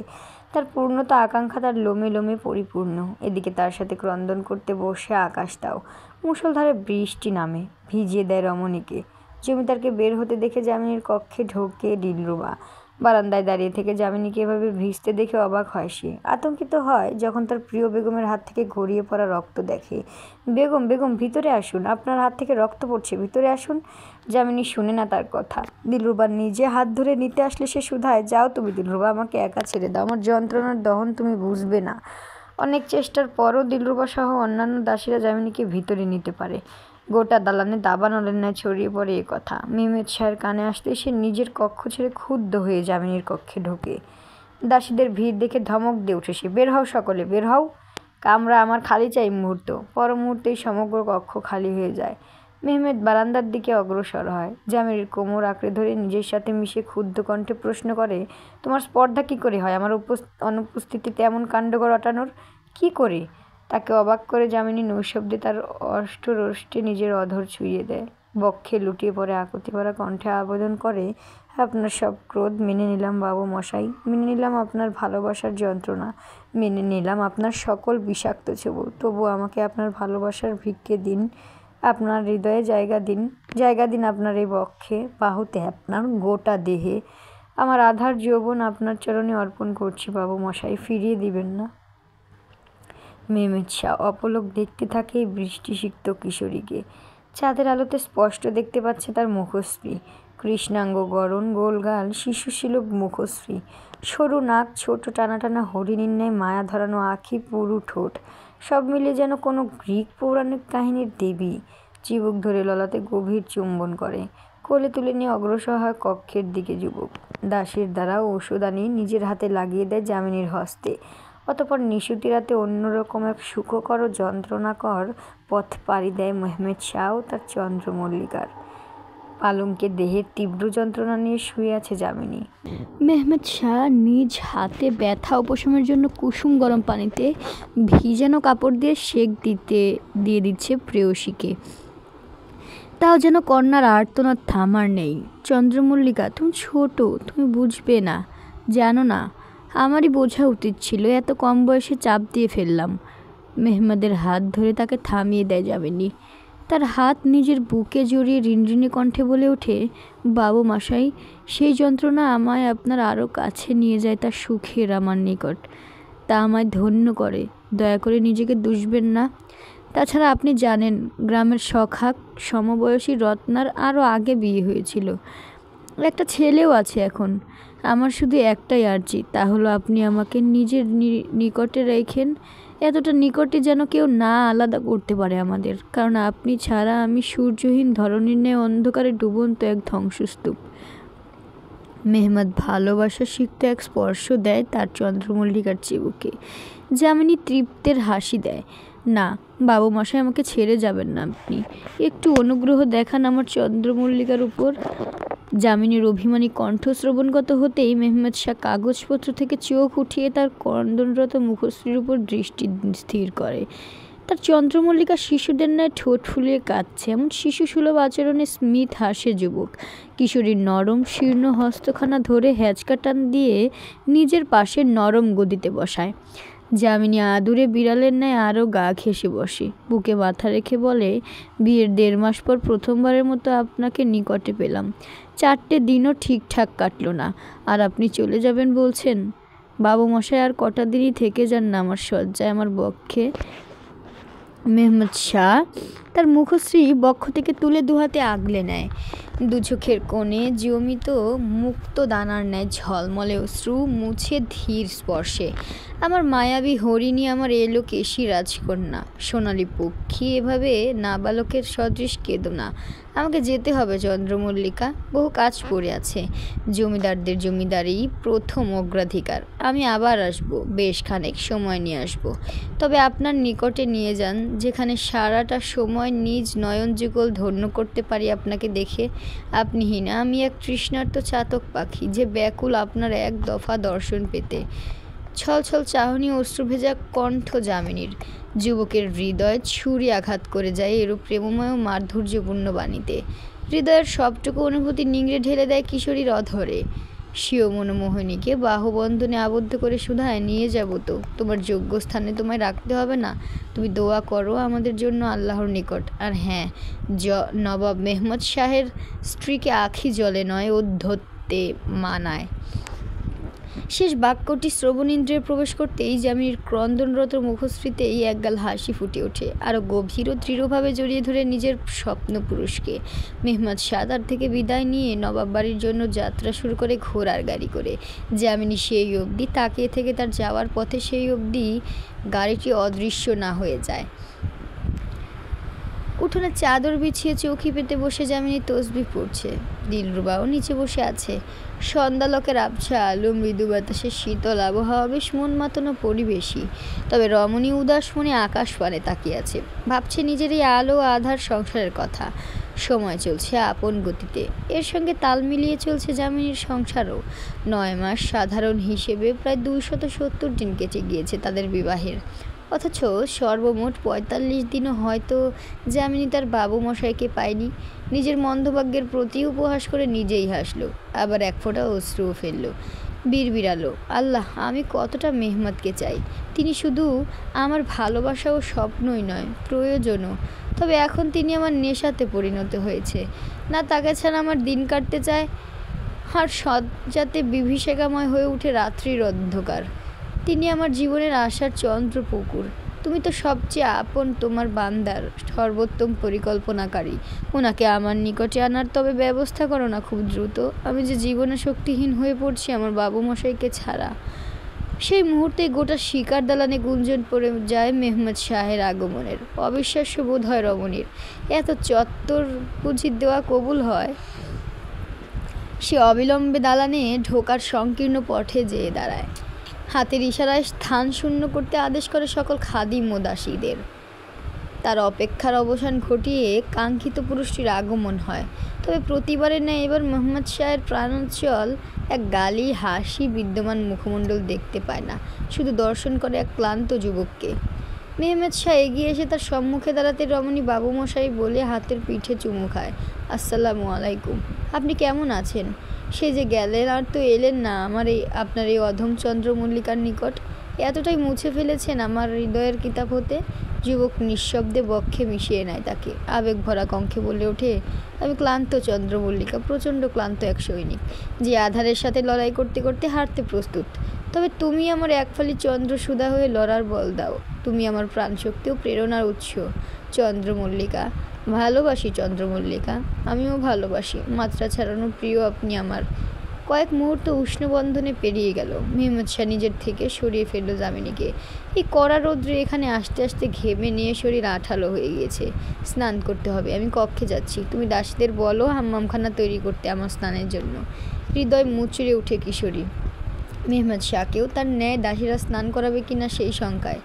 এই যে একদমই তার চাওয়া ভিন্ন। কিছুটা বিড়ম্বনা ও লজ্জা নিয়ে সে প্রস্রাব ডাকে। আপনি যদি কিছু না মনে করেন বাবু মশাই, আজ আপনাকে আমি স্নান করাতে সহায়তা করি। দুষ্টু হাসে মেহমেদ শাহ। এতটা অধৈর্য হয়ে পড়েছ কেন চন্দ্রমল্লিকা? তোমার সজ্জাতেই তো রাত্রি পার হবে আজ আমার। অপ্রস্তুত হয়ে পড়ে যামিনী। লাজুক হাসি খেলানো মুখে ঝুঁকে কোনো রকম বিদায় জানিয়ে চলে এলো। এই রজনীটি ভয়ঙ্করতম সুন্দর কাটালো যামিনী মেহমেদ শাহের সঙ্গ পেয়ে। তবে সুখের পরিসমাপ্তি করে ফজরের নামাজের পরে বিদায় জানালো তার বাবু মশাইকে। বিদায়ের লগ্নে মেহমেদ শাহের বক্ষে মিশে কেঁদে দেয় যামিনী। মেহমেদ শাহ রমণীর অশ্রু মুছে তার ডান হাত লালচে রঙের সজ্জিত স্বর্ণের তৈরি কঙ্কন পরিয়ে দিয়ে হাতের পিঠে গভীর চুম্বন করে। আমাদের খানদানি কঙ্কন আজ তোমায় দিলাম। আমার সকল ভালোবাসা অনুভূতি মেশানো এই কঙ্কনে। যতবার আমার স্মৃতি প্রণয়ে দগ্ধ হবে ততবার ছুঁয়ে দিয়ে ওই কঙ্কনকে মনে করবে আমাকেই ছুঁয়ে দিলে। করতে পারবে না আমায় ভালোবেসে আমার উদ্দেশ্য অপেক্ষা। আপনার চুম্বন রস এমনকি একটা দর্শনই যথেষ্ট আমার জন্য এক যুগ পার করার জন্য। যন্ত্রণাদায়ক ভীষণ। তবে সব শেষে যখন আপনার নিকটে যাই বাবু মশাই, তখন সব ভুলে যাই। অনুভূতিকে মাটি দিয়ে ঘোড়ার গাড়িতে উঠে বসে মেহমেদ শাহ। তবে ব্যাকুলা পক্ষীর ন্যায় দাঁড়িয়ে থাকে যামিনী। আজ প্রায় 2.5 মাস মেহমেদ শাহের আগমন হয়নি যামিনীর কক্ষে। চিঠি এসেছে এই অবধি 3টে, তো বেশ কদিন পূর্বে। তবে কিশোরী মানিয়ে নিয়েছে, প্রেম ভক্তি নিয়ে অপেক্ষা করে আছে প্রিয়তমের আশার। হীরের তাজটিকে মাথায় সাজিয়ে ঘুরে ঘুরে দেখছে যামিনী, আর চাপা হাসছে। এই তাজটি যখন মেহমেদ শাহ 5মবার এসেছিল তখন উপহার দিয়েছিল। রমণীর অত্যন্ত প্রিয় এটি। আর আয়নায় নিজেকে পর্যবেক্ষণ করার মাঝে দিলরুবা প্রবেশ করে। তাকে কেমন যেন উদ্বিগ্ন ও দ্বিধান্বিত দেখাচ্ছিল। কি হয়েছে দিলরুবা, কিছু বলতে চাও তুমি আমাকে? বেগম, ক্ষমা করবেন, কিভাবে বলবো জানা নেই, তবে আপনাকে জানানো আবশ্যক। দালানে এবং সবার মাঝে গুঞ্জন চলছে জমিদার বাবুর নাকি তার ফুপির দ্বিতীয় কন্যা মেহনুরের সাথে বিয়ে ঠিক হয়েছে। যামিনী স্তম্ভিত, দুঃখিত ভীষণ, মুহূর্তেই অসাড় হয়ে পড়ে। তার হাত থেকে পড়ে যায় প্রিয় তাজটি। দিলরুবা, তোমার স্পর্ধা কী করে হয় এমন উপহাস করার? আমি জানি আমার বাবু মশাইয়ের স্ত্রী তো আমি, সে অন্য কাউকে কেন বিয়ে করবে? ভুল ত্রুটি মার্জনা করবেন, বিশ্বাস করুন আমি মিথ্যে বলছি না, যা শোনা যাচ্ছে তাই বলছি শুধু। রমণী ধপাস করে মেঝেতে বসে পড়ে। তার মন্দ ভাগ্যে এতটা সুখ দেওয়ার পরে কেন ছিনিয়ে নিচ্ছে উপরওয়ালা? তীব্র বেদনায় চিৎকার করে কেঁদে ওঠে। ক্রন্দন ধ্বনিতে কেঁপে ওঠে যেন গোটা দালানি। দিলরুবা চেয়েও থামাতে পারে না। তার হৃদয়ের ক্ষত যে এত সহজে উপশম হওয়ার নয়। অতীতের কথাগুলো ভাবতে ভাবতেই দীর্ঘশ্বাস ফেলে যামিনী। মেহনুরের অস্তিত্ব সম্পর্কে জানান দেওয়া দিনটি কি যন্ত্রণাদায়কই না কেটেছিল তার। প্রথম সে বিশ্বাস করতে চায়নি, তবে যেদিন নবাবের মহল থেকে আসা বাদীদের মুখেও একই কথা শুনতে পায়, সেদিন সম্পূর্ণরূপে চূর্ণ বিচূর্ণ হয়ে গিয়েছিল তার সকল প্রত্যাশা। মেহমেদ শাহের মা বেগম নূরবাহার অবিলম্বেই তার মুখখানা মলিন হয়ে যায়। ময়মুরব্বীদের থেকে শুনে এসেছি শয়তানের নাম নিলে শয়তান হাজির হয়, আজ তা স্বয়ং দেখলামও। উপস্থিত সকলে ভ্রু কুঁচকে তার দৃষ্টি অনুসরণ করে যামিনীর দিকে তাকায়। সাথেই ক্ষিপ্ত হয়ে পড়েন বেগম লুৎফুন্নেসা। যামিনী খুব দ্রুত ঝুঁকে বলে, আসসালামু আলাইকুম দাদিজান ও আম্মিজান, কি অপরূপা দেখতে আপনারা, আপনাদের দর্শন পেয়ে ধন্য হলাম। যামিনী এগিয়ে তাদের দিকে যেতে নিলে বেগম লুৎফুন্নেসা দাঁড়িয়ে যান। আমি উঠছি নূরবাহার, আমার দ্বারা এই কলঙ্ককে এক মুহূর্ত দর্শন করা সম্ভব নয়। আর আমার জান শেহজাদি মেহনুর, অন্ধকার থেকে দূরে রাখো নিজেকে, এদের কাজে আলোকে গ্রাস করা। আমিও চলছি শাহজাদি, নিজের খেয়াল রাখবে ও নবাবকে কাছে রাখবে। যেই আধার নেমেছে গগনের বুকে, প্রথম দিনই মাহফিলে ব্যাঘাত ধরিয়ে দিল। বেগম লুৎফুন্নেসা ও বেগম নূরবাহার উভয়ই গমন করেন নিজ নিজ গন্তব্যে। তবে স্তম্ভিত হয়ে দাঁড়িয়ে থাকে যামিনী। নিমেষে আঁখি ভরে উঠেছে নোনা জলে। এতটা অবজ্ঞা ও অপমান তার গলধকরণ করতে বেশ কষ্টই হচ্ছে। যদিও বেগম নূরবাহার মেহমেদ শাহের কে তা জানে না যামিনী, তবুও কটু ভাষা কি তার গায়ে লেগে থাকে। বেগম চন্দ্রমল্লিকা, আসুন বসুন, আমার সাথে গল্প গুজব করি। এই মহলে আমার বয়সের কেউ নেই, আজ আপনাকে পেলাম, আসুন কথা বলি। মেহনুরের হাস্যময় কণ্ঠ শুনে চমকিত হয়ে তাকায় যামিনী। বেশ শান্ত হয়ে তার পাশে যেয়ে বসল। তোমার বিষয়ে অনেক শুনেছি যামিনী শাহের নিকট, সত্যিই দেখতে অনেক মোহনীয় তুমি। সুন্দর ও বিপরীত বাক্যে অপমান করলেন বুঝি শাহজাদি? আমি রূপ বংশহীন, আমি জানি।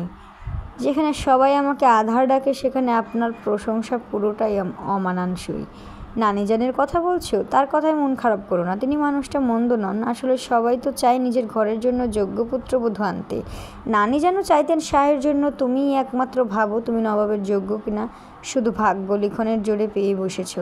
যাকগে, চলো তোমাকে অন্দরমহল ঘুরে দেখাই। মেহনুরের সূক্ষ্ম খোঁচা অতি সহজে অনুধাবন পারে যামিনী।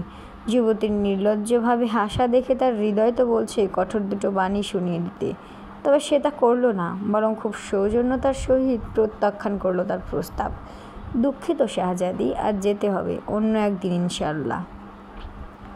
যামিনী নিজের কক্ষের পথে হাঁটা ধরল। কক্ষের যাওয়া সরু রাস্তায় এক বয়োজ্যেষ্ঠ নারী বিদ্রূপ করে বলে উঠল, কেমন লাগলো অপমানিত হয়ে বেগম? এর রাজমহল হলো বিশাল আকৃতিক এক অজগর, হয় লড়তে হবে নয় মরতে হবে। অন্যান্য গ্রামের সাধারণ সংসারের ন্যায় চাইলেও এখানে মাটি কামড়ে থাকা যায় না। পদে পদে দংশিত হতে হতে একসময় বিষে ডুবে মরতে হয়। হাসতে হাসতে তিনি চলে যান। কিশোরীকে কিছু বলার এক দফা সুযোগও দেন না। তবে এই নারীর কথাবার্তায় তীব্র আক্রোশের স্পষ্ট ছোঁয়া পাইছে। নিজের হৃদয়ের আর্তনাদের মাঝে এত সব খেয়াল করতে পারে না সে। নিজের কক্ষে চলে যেয়ে মেঝেতে লুটিয়ে কাঁদতে শুরু করে। মাগরিবের নামাজ শেষ করে যামিনী উদাস মনে কক্ষের জানালার সামনে দাঁড়িয়ে আছে। এমন সময় একজন দাসী নিয়ম মোতাবেক সালাম দিয়ে জানালেন, বেগম জমিদার নবাব শাহ আপনাকে তার কক্ষে ডেকেছেন। রমণী মেহমেদ শাহের আদেশ মোতাবেক দাসীর সাথে তার কক্ষের বাহিরে দাঁড়িয়ে দরজায় করাঘাত করে। যুবক আদেশ করলেন, প্রহরী দরজা খুলে দেয়। প্রবেশ করতে কোনো দিকে না তাকিয়েই ছুটে যেয়ে গলা আঁকড়ে ধরে তার প্রিয়তমের যামিনী। ক্রন্দন মুখে জিজ্ঞেস করে, আপনি কোথায় ছিলেন বাবু মশাই? আপনি জানেন না আপনাকে ছাড়া কতটা অসহায় আপনার চন্দ্রমল্লিকা এই নিষ্ঠুর জগতে। দুনিয়ার মানব আমাকে কথার দড়িতে গলা টেপে হত্যা করতে প্রস্তুত শুধু আপনার স্ত্রী হয়েছি বলে। মেহমেদ শাহ দোহাতে প্রেয়সীর মুখশ্রী আঁকড়ে ধরে অনুমতি মাখা চুম্বন করে ললাটে। আবেগপ্রবণ হয়ে পড়েছে জমিদার নিজেই যেন। আমি জানি যামিনী, আমি সবটুকু জানি, তবে এই অন্দরমহল বা কারো হৃদয়েও মস্তিষ্কে আমার নিয়ন্ত্রণ নেই। তোমার স্থান ও মর্যাদা তোমাকেই তৈরি করে নিতে হবে। কিছুটা সময় বিরতি নিয়ে পুনরায় মুখ খুলে যুবক, যাই হোক, এখন আমার এই মুখশ্রী থেকে সকল ক্রন্দন, হতাশা, বেদনার ছাপ সরিয়ে ফেলো। এখন তোমাকে আমি গোটা অন্দরমহল ঘুরে দেখাবো। সায় জানায় রমণী। অতঃপর দুজন বেরিয়ে পড়ে অন্দরমহল পরিদর্শনে।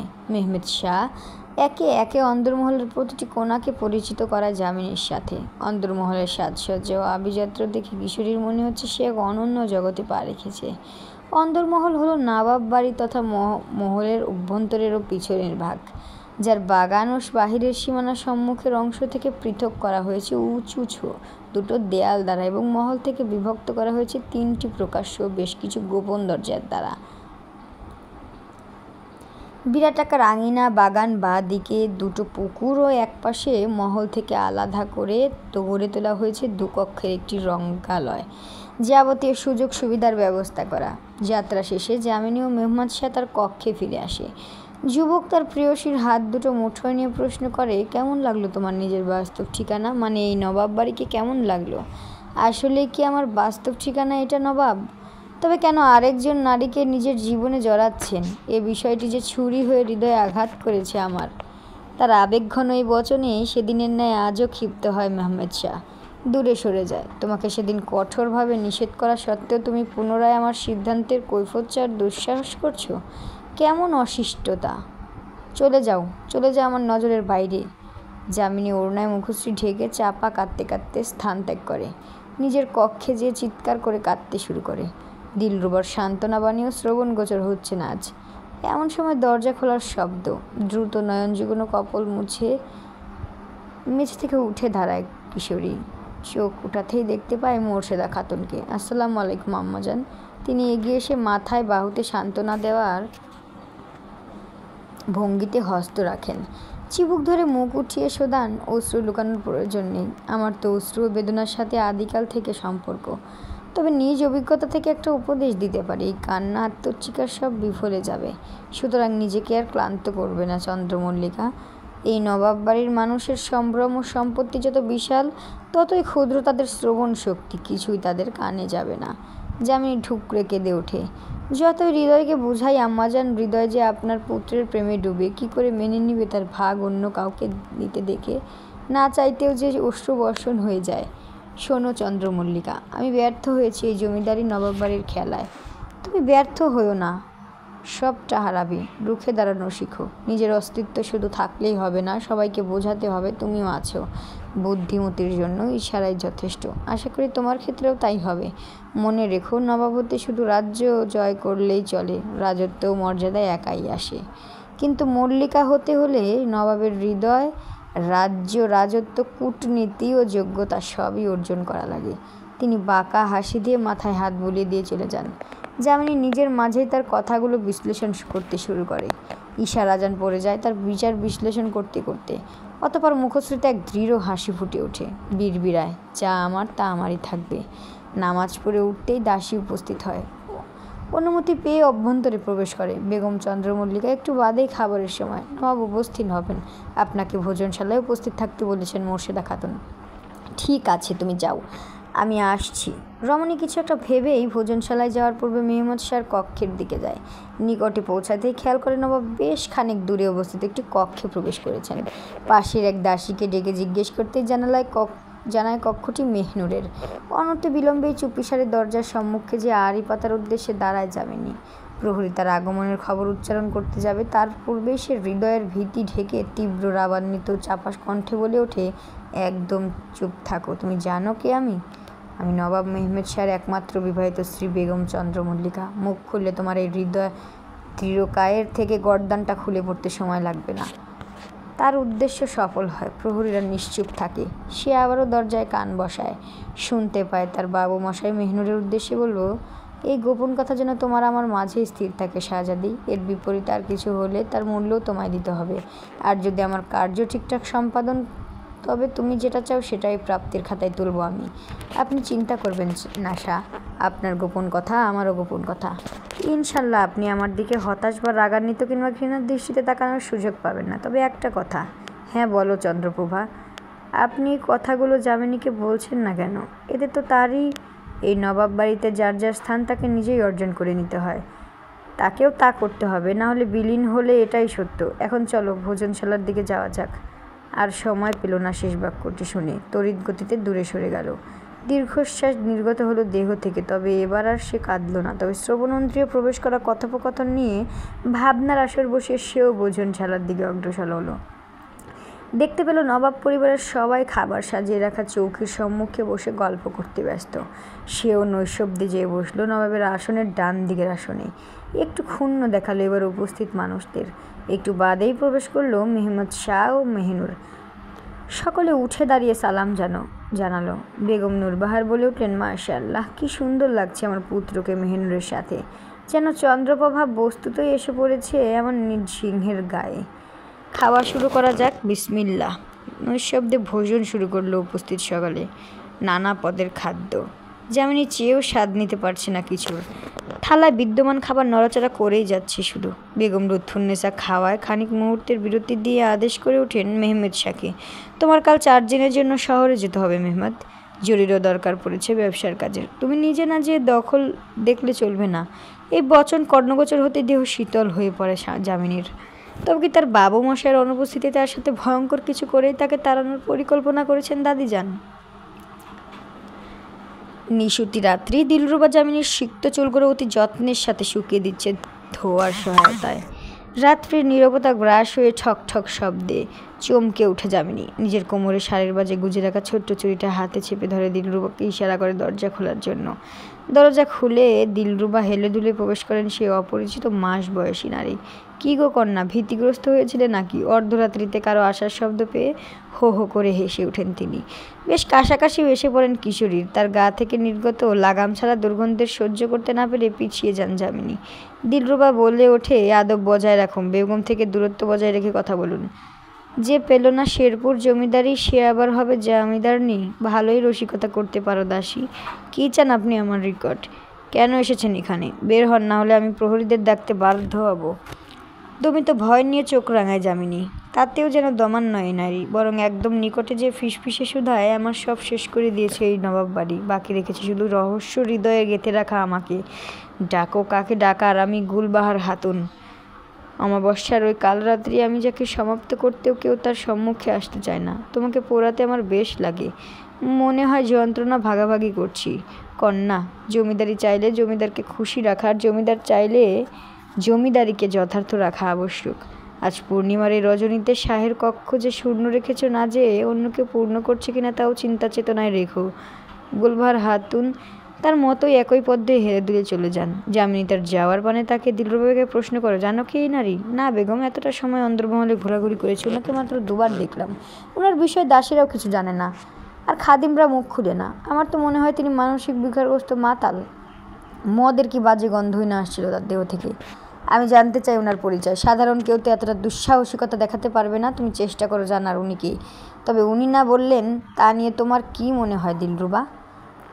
বেগম, ভুল ত্রুটি মার্জনা করবেন। আমি জানি আমি কেউ না আপনাকে উপদেশ দেবার, তবু আমি একমত এই খাতুনের সাথে। আমার এ পর্যন্ত আসা পোশাক থেকে মৃদু গোলাপি বর্ণের মোলায়েম উত্তরীয়টি বের করো। রানী গোলাপি শালটাও। আমার সেবায় নিয়োজিত দাসীদের ডাকাও। এতটা মোহনীয়ভাবে সাজাও আমায়, যাতে মায়া জালে ফেসে চান বাবু মশাই।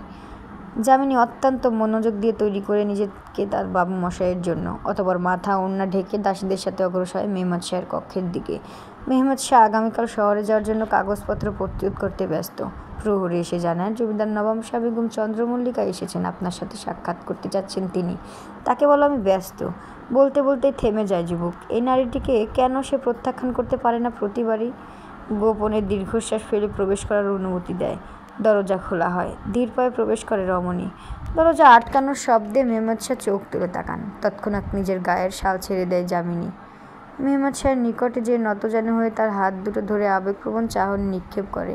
আগামীকাল আমার নিকট থেকে একবার মাইল মাইল দূরে চলে যাবেন আপনি। বিরহ নামক অসহ্যকর যন্ত্রণা আবারও ভোগ করতে হবে আমাকে। এই যন্ত্রণায় ডোবার পূর্বে সান্ত্বনা স্বরূপ কি আপনার ছোঁয়ায় চুম্বন রসে সিক্ত হতে পারি না আমি? মেহমেদ উপেক্ষা করতে পারে না, উঠে দাঁড়িয়ে বক্ষে জড়িয়ে নেয় নিজের চন্দ্রমল্লিকাকে। তাদের জীবনের আরেকটি রঙিন রাত্রির সূচনা হয়। মেহমেদ সে চলে গিয়েছে সবার থেকে বিদায় জানিয়ে কক্ষে এসে মুখে আঁচল চেপে কাঁদছে যামিনী। দিলরুবা তাকে শান্ত করার উদ্দেশ্যে প্রচেষ্টারত। আপনি এভাবে ভেঙে পড়বেন না বেগম, এখন অনেকটা পথ পাড়ি দেওয়া বাকি, অনেকটা যুদ্ধ করা বাকি। এই সামান্য কথায় অশ্রুর মতো দামি মুক্তদানার বর্ষণ করলে অচিরেই ব্যর্থতার মুখ দর্শন করতে হবে। যামিনীর হৃদয়ের যন্ত্রণা আজ কথার বানেও হ্রাস পাচ্ছে না, তীব্রতর হচ্ছে বটে। এমন সময় দরজা খুলে ভিতরে ঢুকে মোর্শেদা খাতুন। কী ব্যাপার, তুমি এভাবে কাঁদছো কেন চন্দ্রমল্লিকা? তোমার কি কোনো অসুবিধা বোধ হচ্ছে? কোনো অসুবিধা হলে আমাকে এক্ষুনি জানাও। আমার পুত্র বিশেষভাবে তোমাকে আমার নিকট গচ্ছিত রেখে দিয়েছে। আমি তাকে অভিযোগের সুযোগ দিতে চাই না। তার আতঙ্কিত কণ্ঠে স্তম্ভিত হয়ে ক্রন্দন থামিয়ে দেয় কিশোরী। চোখ বড় বড় করে তাকিয়ে থাকে। দিলরুবা মুখশ্রীর হাসি চাপিয়ে মাথা নত করে শোধায়, এমন কিছু হয়নি মোর্শেদা খাতুন। জমিদারবাবু চলে যাওয়ায় বেগমের কান্না। মেহমদ শাহের প্রিয় আম্মাজান খিলখিল করে হেসে দেন। এগিয়ে এসে কপালের অশ্রু মুছে ললাটে চুমু খান। কি প্রগাঢ় ও উত্তেজনাকর ভালোবাসা! মাশাআল্লাহ, নজর না লাগে কারোর কালো হৃদয়ের অধিকারীদের। তবে বেগম, আপনার ভালোবাসার মানুষ একজন জমিদার, সে ঘরে বসে থাকবে কি? সে তো এ প্রান্তে যাবে, ও প্রান্ত যাবে, দেশের শহরে যাবে। তাই বলছি ক্রন্দনরত এমন বিফেলে যেতে দিও না। ক্রন্দনরত্ন জিজ্ঞেসু দৃষ্টি যামিনী। একগাল হাসেন মোর্শেদা খাতুন। কন্যাটি যে বড়ই নিষ্পাপ, নির্মল এই জমিদার বাড়ির জন্য। নারীদের জন্য সময় পরিস্থিতির সাপেক্ষে ক্রন্দন শুধু অনুভূতির প্রকাশই হয় না, হয় মুখ্য হাতিয়ারও সবার ভাবনার ঊর্ধ্বে যে। এসব এখন থাকুক, নিজের মন বাহ্যিকতা শুধরাও। জমিদার গিন্নিদের এভাবে মানায় না। সামান্য শহরে গেলে কাদার কিছু নেই, আবার তো তোমার কামরাতেই ফিরবে, তাই না? জি বেগম, মোর্শেদা খাতুন একদম ঠিক বলেছেন। এবার তো একটু হাসি ফুটান মুখমণ্ডলে। মাথা ঝাঁকিয়ে সায় জানায় যামিনী। ভাবুক গলায় বলে, আচ্ছা দিলরুবা, তুমি কখনো শহরে গিয়েছো? শহর কেমন হয় দেখতে? তবা তবা, কী যে বলেন না বেগম, আমরা সাধারণ গ্রামবাসীরা আবার শহরে যেতে পারি নাকি? জানেন না গ্রামবাসীদের উপর অভিসম্পাত আছে যে শেরপুরের বাইরে না যেতে পারার। যারা যারা এই গ্রাম ত্যাগ করে শহরের উদ্দেশ্যে বের হয়েছে ৩-৪ দিন পর, তাদের সবার লাশ পাওয়া গিয়েছে সীমানায়। কেউ তো জীবনের ভয়ে বহু অর্থের সুযোগ পেয়েও এ দুঃসাহস দেখাবে না কখনো। শঙ্কায় আত্মা কম্পিত হয় রমণীর। ভীতচিত্তে মুখ খুলে, কি বলছো এসব দিলরুবা? বাবুই মশাই তো সবে শহরের উদ্দেশ্যে বের হলো, তার কোনো ক্ষতি হবে না তো? না না বেগম, তার কেন ক্ষতি হবে? জমিদার বংশের সকলেও তো আল্লাহর বিশেষ রহমত প্রাপ্ত, তাদের কখনো কোনো বিপদ বা বাধা আসেনি শহরের পথে। এই অভিসম্পাত শুধুমাত্র সাধারণ মানুষদের উপরেই। অদ্ভুত অভিসম্পাত, মর্যাদার ভিত্তিতে পরিণাম পরিবর্তন। নীরব হয় উভয়ে। আচমকায় ধমক দিয়ে ওঠেন মোর্শেদা খাতুন। তাকে যেন বিচলিত হয়ে দেখতে পেল যামিনী। অবাক কর লাগলো বিষয়টি। হয়তো অসামঞ্জস্যপূর্ণ আচরণ করে ফেলেছেন, তিনিও বুঝতে পেরেছেন। তাই ঠোঁট ভিজিয়ে মৃদু হেসে উপদেশ করেন, আসলে জোহরের আজান দিয়ে দিবে একটু বাদে। তবে এখনও স্নান নেওনি চন্দ্রমল্লিকা, তাই বলছিলাম জোহরের সালাতের পরপরই ভোজনশালায় এসে পড়বে পরিবারের সদস্যরা। তাই দিলরুবা গল্পগুজব বাদ দিয়ে বাকি দাসীদের নিয়ে চন্দ্রমল্লিকার জন্য হাম্মামখানা প্রস্তুত করো। হ্যাঁ, বোধহয় ইশারা করে দিলরুবা। তিনি বিদায় জানিয়ে বেরিয়ে যান। যামিনীর অদ্ভুত লাগছে বাড়িকে। সব কিছু কেমন যেন বেমানান, রহস্য ঘন, ছদ্মবেশী। বাগানে বসে শরবতের শ্বাস নিতে নিতে গোধূলি লগ্ন উপভোগ করছে যামিনী। তার মনোরঞ্জনে বাধা দান করে একজন দাসী এসে উপস্থিত হয়। জানায়, বেগম চন্দ্রমল্লিকা আপনাকে অতি শীঘ্রই তার কক্ষে উপস্থিত হতে আদেশ করেছেন বেগম লুৎফুন্নেসা। প্রতিটি কোষ কম্পিত হয় যামিনীর। শঙ্কিত সে, কী হতে চলেছে তার সাথে?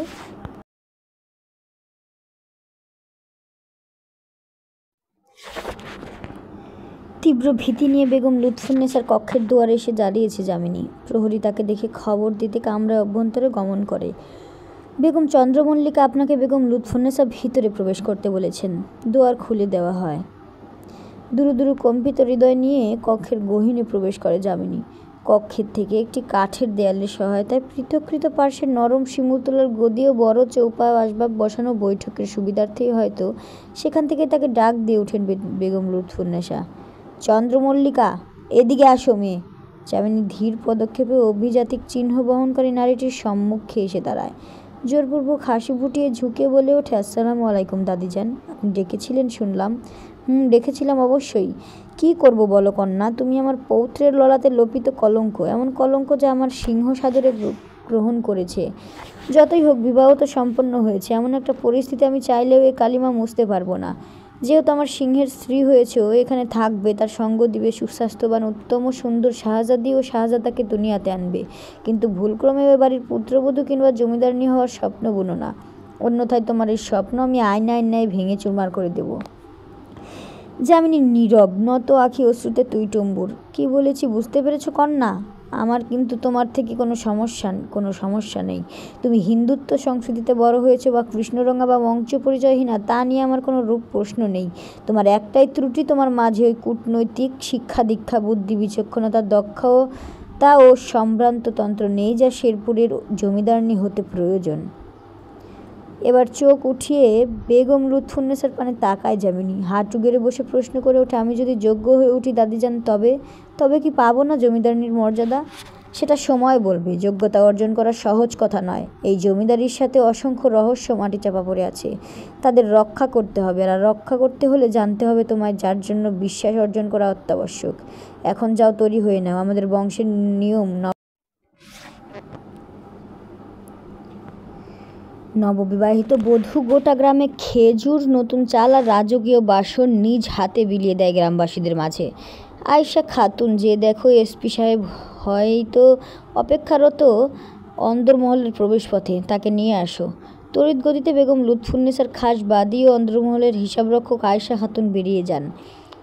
কয়েক মিনিট পেরিয়ে যেতে আয়েশা খাতুনের আগমনের জানান দেন প্রহরী। তাসিরা কক্ষ হতে পৃথককৃত এই অংশের যতটুকু অনাবৃত্তি ছিল, ততটুকু পাতলা পর্দার দ্বারা আবৃত করে দেওয়া হয়। আসসালামু আলাইকুম বেগম লুৎফুন্নেসা, আল্লাহ আপনাকে সুস্থতা ও দীর্ঘায়ু দান করুক। নবাব বাড়ির মর্যাদা আরও বাড়ুক।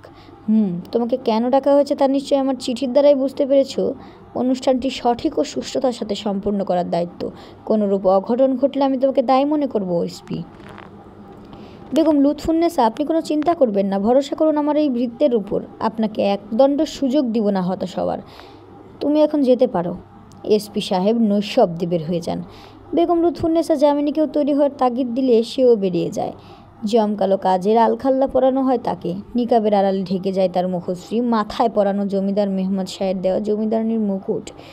নিজেকে আয়না দেখে নিজেই যেন আশ্চর্যজনিত হয়ে যাচ্ছে যামিনী। কে জানতো এই কৃষ্ণকায় অভাবে বড় হওয়া ক্রমণী জীবনের এক অধ্যায়ে এমন পর্যায়ে চলে যাবে, সেই দুহাতে দান করবে জনসাধারণের উদ্দেশ্যে। আলহামদুলিল্লাহ, আলহামদুলিল্লাহ, কি আনন্দ দিলে তুমি আমায় আল্লাহ। সম্পূর্ণ মর্যাদা না পাই, আজ সকলের চোখে জমিদারের স্ত্রীহর মর্যাদা তো পাচ্ছি, সামনে ইনশাল্লাহ সব কিছুই পাবো।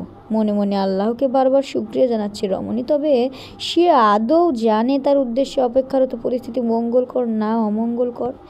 অন্দরমহলের সদর দরজার দিকে দিলরুবার সাথে হাসাহাসি ও গল্পগুজবে মেতে এগিয়ে যাচ্ছে যামিনী। তখনই সদর দরজার সম্মুখে হাসি মাখা মুখশ্রী নিয়ে দাঁড়ানো মানুষটিকে দেখে গম্ভীর হয়ে যায় যামিনীর মুখশ্রী। অভিনন্দন বেগম চন্দ্রমল্লিকা, শুনলাম আজ আমাদের বংশের রীতি পালন করতে যাচ্ছ। কি অদ্ভুত না যামিনী? মানে বেগম, কিছুদিন আগে ছিল সেই জনসাধারণ চাষাদের একজন, আজ বেগম হয়ে গেছে কোনো যোগ্যতা বিনাই। আজ আর মেহনুরের তিক্তবাণী বিনা কোনো শব্দের উচ্চারণ ও গলদকরণ করতে পারে না যামিনী, বরং মিথ্যে হাসি দেয়। কি করব বলেন শাহজাদি, ভাগ্য বলেও একটা বিষয় আছে। এই যেমন আমার ক্ষেত্রেই দেখেন না, কোনো প্রচেষ্টা যোগ্যতার রূপ ছাড়াই শাহের হৃদয় এবং সাম্রাজ্যের ধর্মীয়ভাবে এবং সামাজিকভাবে একমাত্র সাম্রাজ্ঞী আমি। আর কেউ কেউ তো যোগ্যতা, বংশ পরিচয়, শিক্ষা, শত প্রচেষ্টার পরেও ব্যর্থ। তাদের হস্ত শূন্য, হৃদয় ঈর্ষার আগুনে পরিপূর্ণ। মেহনুরের তেজস্বী মুখশ্রী রাগের উত্তাপে দগ্ধিত হতে দেখা যায়। যদিও অন্তরালে রাখার যথাসম্ভব প্রচেষ্টা। যামিনী এই দৃশ্য দেখে সাহারা মরুভূমির মাঝে জমজমের জল পানের ন্যায় তৃপ্তি পেল। একজন দাসী এসে উপস্থিত হয় ঘটনাস্থলে। আসসালামু আলাইকুম বেগম চন্দ্রমল্লিকা, আপনার বাহন প্রস্তুত করা হয়েছে, এখন যাত্রা করার জন্য একদম তৈরি। চলো দিলরুবা, যাওয়া যাক। নবাব মহলে ফেরার পর হুজুর অথবা শিক্ষিকার নিকট যে আমার মতো পানিতে ফু দিয়ে এনো। আজকে অনেকের হৃদয় পূর্বে হিংসার অনলে আমার না অনিষ্ট হয়ে যায়। দিলরুবা বুঝতে পেরে চাপা হেসে উত্তর দেয়, অবশ্যই বেগম, কথায় আছে হিংসা ও প্রশান্তি কখনো একসাথে থাকতে পারে না। সুতরাং আপনার অনিষ্ট কামনা করে যে শতভাগ একজন অশান্তিপূর্ণ মানুষ মেহনুর আর সেখানে স্থির থাকে না। অপমানের বিপরীতে হৃদয়ে পঞ্চীভূত তীব্র আক্রোশে হনহন করে নিজের দাসীদের নিয়ে স্থান ত্যাগ করে। যামিনীর পালকি উঠে যাত্রা শুরু হয় রহমতপুরের উদ্দেশ্যে। তার পালকি ঘেরাও করে রেখেছে 50-এর অধিক দেহরক্ষী এবং পুলিশদের গাড়ি। অবশেষে ঘণ্টা দুখানেকের বগমনের অন্তে গন্তব্যে পৌঁছায় রমণীর পালকি। দিলরুবা ও অন্য একজন দাসী নেমে পর্দা সরিয়ে হাত এগিয়ে দেয় নামার সুবিধার্থে। যেই গ্রামে ছেলেবেলা থেকে ঘৃণ্য দৃষ্টি ও অবজ্ঞাসূচক বচনের মধ্যে বেটে ওঠা তার, সেই গ্রামেই আজ জমিদারনির বেশে পা রাখছে সে নিচে নামতে প্রায় প্রতিটি গ্রামবাসী একই সুরে বলতে শুরু করে, জয় বেগমের জয়, জয় নবাব বাড়ির জয়। এসপি সাহেবের পথপ্রদর্শনে দিলরুবার সঙ্গে সবার সম্মুখে এসে দাঁড়ায় যামিনী। একে একে সকলে আসতে শুরু করে। মুখে তেজস্বিনী হাসি নিয়ে খাদিমদের ধরে রাখা সিন্দুক থেকে একে একে সকলকে অন্ন বস্ত্র তুলে দেয় যামিনী। আপনাকে সুখ করুক আবলা বেগম, শত সূর্যের ন্যায় তেজস্বী সন্তানের জননী করুক। আল্লাহ আপনাকে নেক হায়াত দান করুক বেগম। নবাবের সাথে আপনার সম্পর্ক সদা আনন্দ ও সুখে ভরে থাকুক। সবাই নিজেদের মতো হৃদয় শান্তিবান করার জন্য মতো দোয়া করছিল রমণীর উদ্দেশ্যে। কারো কারো কথায় তৃপ্তি পেয়ে সে তার গায়ের অলঙ্কার খুলে দিয়ে দেয়। কিন্তু সবার মাঝেই এমন ওড়নার আড়ালে লুকোইতে একজন তার নিকট আসে। ত্রাণ হাতে তুলে নিশুধায় চালচুলহীন ঘুটে কুরানির ভাগ্যে রাজপুত্র মানায় না, রক্ত মানায়, মৃত্যু মানায়। বিপরীত কোনো শব্দ উচ্চারণ পূর্বেই তার কৃষ্ণ চামড়া ভেদ করে ঢুকে পড়ে তীক্ষ্ণ ছুরি। মুহূর্তে লাল রক্তে ভেসে যায় তার অঙ্গ, হইচই পড়ে যায় জনসমুদ্রে। ভিড়ের মাঝেই হারিয়ে যায় সেই মুখোশধারী মানুষটি। তবে এই কি যামিনীর অন্ত ছিল? যামিনী শুভ্র ঘরে শুভ্র বিছানায় শায়িত, ঘরের দ্বারে দাঁড়িয়ে দরদর করে ঘামছেন এসপি সাহেব। বেগম লুৎফুন্নেসার নিকট ইতিমধ্যেই খবর পাঠিয়ে দিয়েছেন গর্দান না যায় তার এই অসুরকতার কারণে। ঘটিয়ে নবাব বাড়ির বিশেষ বৈদ্যশালায় প্রবেশ করেন কালো বস্ত্রে দেহাবৃত বেগম লুৎফুন্নেসা। তাকে দেখে দিলরুবা ও এসপি সাহেব সহ বৈদ্য এবং তার সহকারীরা ঝুঁকে সালাম জানায়। কোনো রকম হু উচ্চারণ করে ভিতরে প্রবেশ করেন তিনি। যামিনীর অচেতন পাণ্ডুর মুখখানা দেখে বুক ধক করে ওঠে তার। সেই সাথে বাড়ে দুশ্চিন্তা ও ক্রোধ। মনে মনে ভাবে এবার তার সিংহকে কী জবাব দিবে সে। অবস্থা এখন কেমন বেগম চন্দ্রমল্লিকার? চিন্তা করবেন না বেগম লুৎফুন্নেসা, জমিদার নবাব সাহেব বেগম খুব দ্রুতই সুস্থ হয়ে উঠবেন। সৌভাগ্যের বিষয় ছুরিটা বিষ-মাখানো ছিল না এবং খুব বেশি ভেদ করে অভ্যন্তরে যেতে পারেননি। আলহামদুলিল্লাহ, আমার সামান্যতম ত্রুটি চাই না আমার শাহের প্রিয় মনোরঞ্জনীর চিকিৎসায়। খুব দ্রুতই তার সুস্থতা চাই। আমার সিংহ এই নবাব বাড়িতে চরণ ফেলার পূর্বে যেন এই ক্ষতের নাম চিহ্ন মিলিয়ে যায়। ইনশাল্লাহ বেগম লুৎফুন্নেসা, আমি আমার সর্বোচ্চ দিব। আপনি চিন্তিত থাকুন, নিশ্চিত থাকুন। এখন বেগমকে ঔষধ দেওয়ায় ঘুমিয়ে আছেন, তবে অচিরেই উঠে যাবেন। আরেক দফা পর্যবেক্ষণ করে নিলেন যামিনীর প্রাণ শূন্য হয়ে পড়ে মুখমণ্ডল। কক্ষ থেকে বের হয়ে ক্রুদ্ধ দৃষ্টি নিক্ষেপ করলেন এসপি সাহেবের উপর। পুরুষটির দৃষ্টি নত লজ্জিত ভঙ্গিমা। সামান্য একটা অনুষ্ঠানের দায়িত্ব দিয়েছিলাম তোমাকে এসপি, তাও সামলাতে পারলে না। আর তুমি কিনা দায়িত্ব নিয়ে বসেছো শেরপুরের থানার নবাব বাড়ির রহস্য রক্ষার। আজ থেকে তুমি চাকরিচ্যুত হলে। চাকরিচ্যুত? বেগম চুপ, একদম চুপ। আমি তোমার মুখ থেকে একটা শব্দ শ্রবণ করতে চাই না। আয়শা খাতুন, চলো। এসপি সাহেব ভেবে পাচ্ছেন না কি করবেন তিনি। এই চাকরি তার কাছে সোনার ডিম পাড়া মুরগি বুকি কিছু নয়। এই যোগ্যতায় মাসিক বেতনই 3 লক্ষ মুদ্রা। যেহেতু বেগম লুৎফুন্নেসার মুখমণ্ডল থেকে যেহেতু এ বাণী উচ্চারিত হয়েছে, তাই আর চাকরি বাঁচানোর সম্ভাবনা শূন্যের কোঠায়। তবুও শেষবার একটা সুযোগ নিতে চান তিনি। তাই সকলের আলাদা যে পকেট থেকে বের করলেন জাদুকরি বাক্সটি। শাহজাদি মেহনুর, শুনেছেন জমিদার বাড়িতে চলমান গুঞ্জন? শাহজাদি মেহনুরের বিশেষ দাসী রত্না আনন্দ উত্তেজপূর্ণ মন নিয়ে কক্ষে ঢুকে। সে তখন নিজের প্রিয় হরিণের গোস্ত খেতে ব্যস্ত। ওহো রত্না, এত কি খুশির খবর জেনেছ যে এমনভাবে উত্তেজিত হয়ে ঘুরে বেড়াচ্ছ? একটু সবুর করো, শান্ত হও, তারপর জানাও। আরে শাহজাদি, সংবাদই এমন, আপনিও প্রাণোচ্ছ্বাস সতেজ হয়ে পড়বেন। ওই চন্দ্রমল্লিকার উপর হামলা হয়েছে অনুষ্ঠানে, বৈদ্যশালায় অচেতন হয়ে পড়ে আছে এখন। একদম ঠিক হয়েছে, খুব শখ ছিল বাদী থেকে বেগম হওয়ার। তড়িৎ গতিতে শাহজাদি মেহনুর আহার করা থামিয়ে দেয়। স্তব্ধতার চাহনি ভঙ্গিমা। কি বললে রত্না? আবার বলো তো মেয়ে, আমি কি ভুল শুনলাম? না আমার শাহজাদি, আপনি একদম সঠিক শুনেছেন। নবাবের কর্ণ আঁখিতে পর্দা লাগানো নারীর ধ্বংস হয়ে গিয়েছে, ক্ষত বিক্ষত। তাহলে আমি এখানে কি করছি? আমার নারীটিকে দেখতে যেতে হবে না? না না, সব কিছুর পূর্বে নানিজানের কামরায় যাওয়া লাগবে। কথাগুলো বলতে বলতে উঠে দাঁড়ায় মেহেরুর। রত্না চমকিত হয়। অপ্রিয় রমণীর প্রতি এত কিসের দরদ বোধগম্য হচ্ছে না। প্রশ্ন করার সুযোগও পায় না সে। তার পূর্বেই উত্তরীয় গায়ের জড়িয়ে কক্ষের দুয়ার খুলে বেরিয়ে যায় শাহজাদি। পিছন পিছন সেও যায়। বেগম লুৎফুন্নেসার কক্ষের সদর দরজায় পৌঁছালে সাক্ষাৎ হয় বেগম নূর বাহারের সঙ্গে। সালাম জানায় সে। দুজনই প্রবেশ করে কক্ষে। বয়োজ্যেষ্ঠ নারীটি চিন্তিত দুঃখিত বেশে নরম গদির উপর বসে। আসসালামু আলাইকুম সুন্দরী শ্রেষ্ঠা বেগম, আল্লাহ আপনাকে দীর্ঘায়ু দান করুক। আমিন। ওয়ালাইকুম আসসালাম। তোমরা এই ওয়াক্তে? দাদিজান, শুনলাম বেগম চন্দ্রমল্লিকার উপর নাকি হামলা হয়েছে, বেশ লাগলো হৃদয়ে। আহারে এতটুকু মেয়েটা, তাই খবর নিতে চলে আসলাম। কেমন আছে সে? সুসংবাদী। চন্দ্রমল্লিকা ঝুঁকি ও বিপদমুক্ত, তবে কন্যার মুখশ্রী একদম ফ্যাকাশে হয়ে গেছে। ইস! বেগম নূরবাহারের ললাটে সূক্ষ্মবাজ। নিজের অমন রাগটুকু অন্তরে রেখে শুধায়, আম্মি জান, আপনি ওই অমাবস্যার যামিনীকে নিয়ে এত কোনো চিন্তিত হচ্ছেন কেন বুঝতে পারছি না। ও মরলে মরুক, বাঁচলে বাঁচুক, আমাদের কি। আর মেহনুর তোমার হৃদয় শিশিরের ন্যায় অমলিন, আমি জ্ঞাত এ সম্পর্কে। তবে মনে রেখো, শত্রুকে দয়া তো দূরে থাকুক, সহানুভূতিও দেখাতে নেই।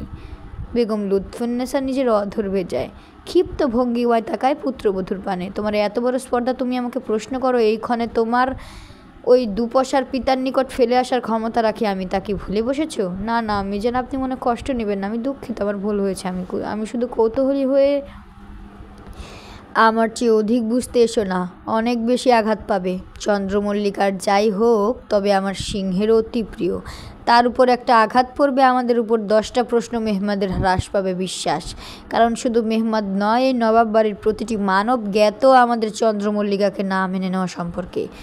দুঃখিত আমি জান, আমি প্রকৃতপক্ষে এভাবে বুঝাইনি। মুখ বন্ধ করে বিদাও হয় আমার নজরের সামনে থেকে, আমি একা থাকতে চাই। শাহজাদে মেহনুর ও বেগম নূর বাহার নিয়ম অনুযায়ী বিদায় চায়।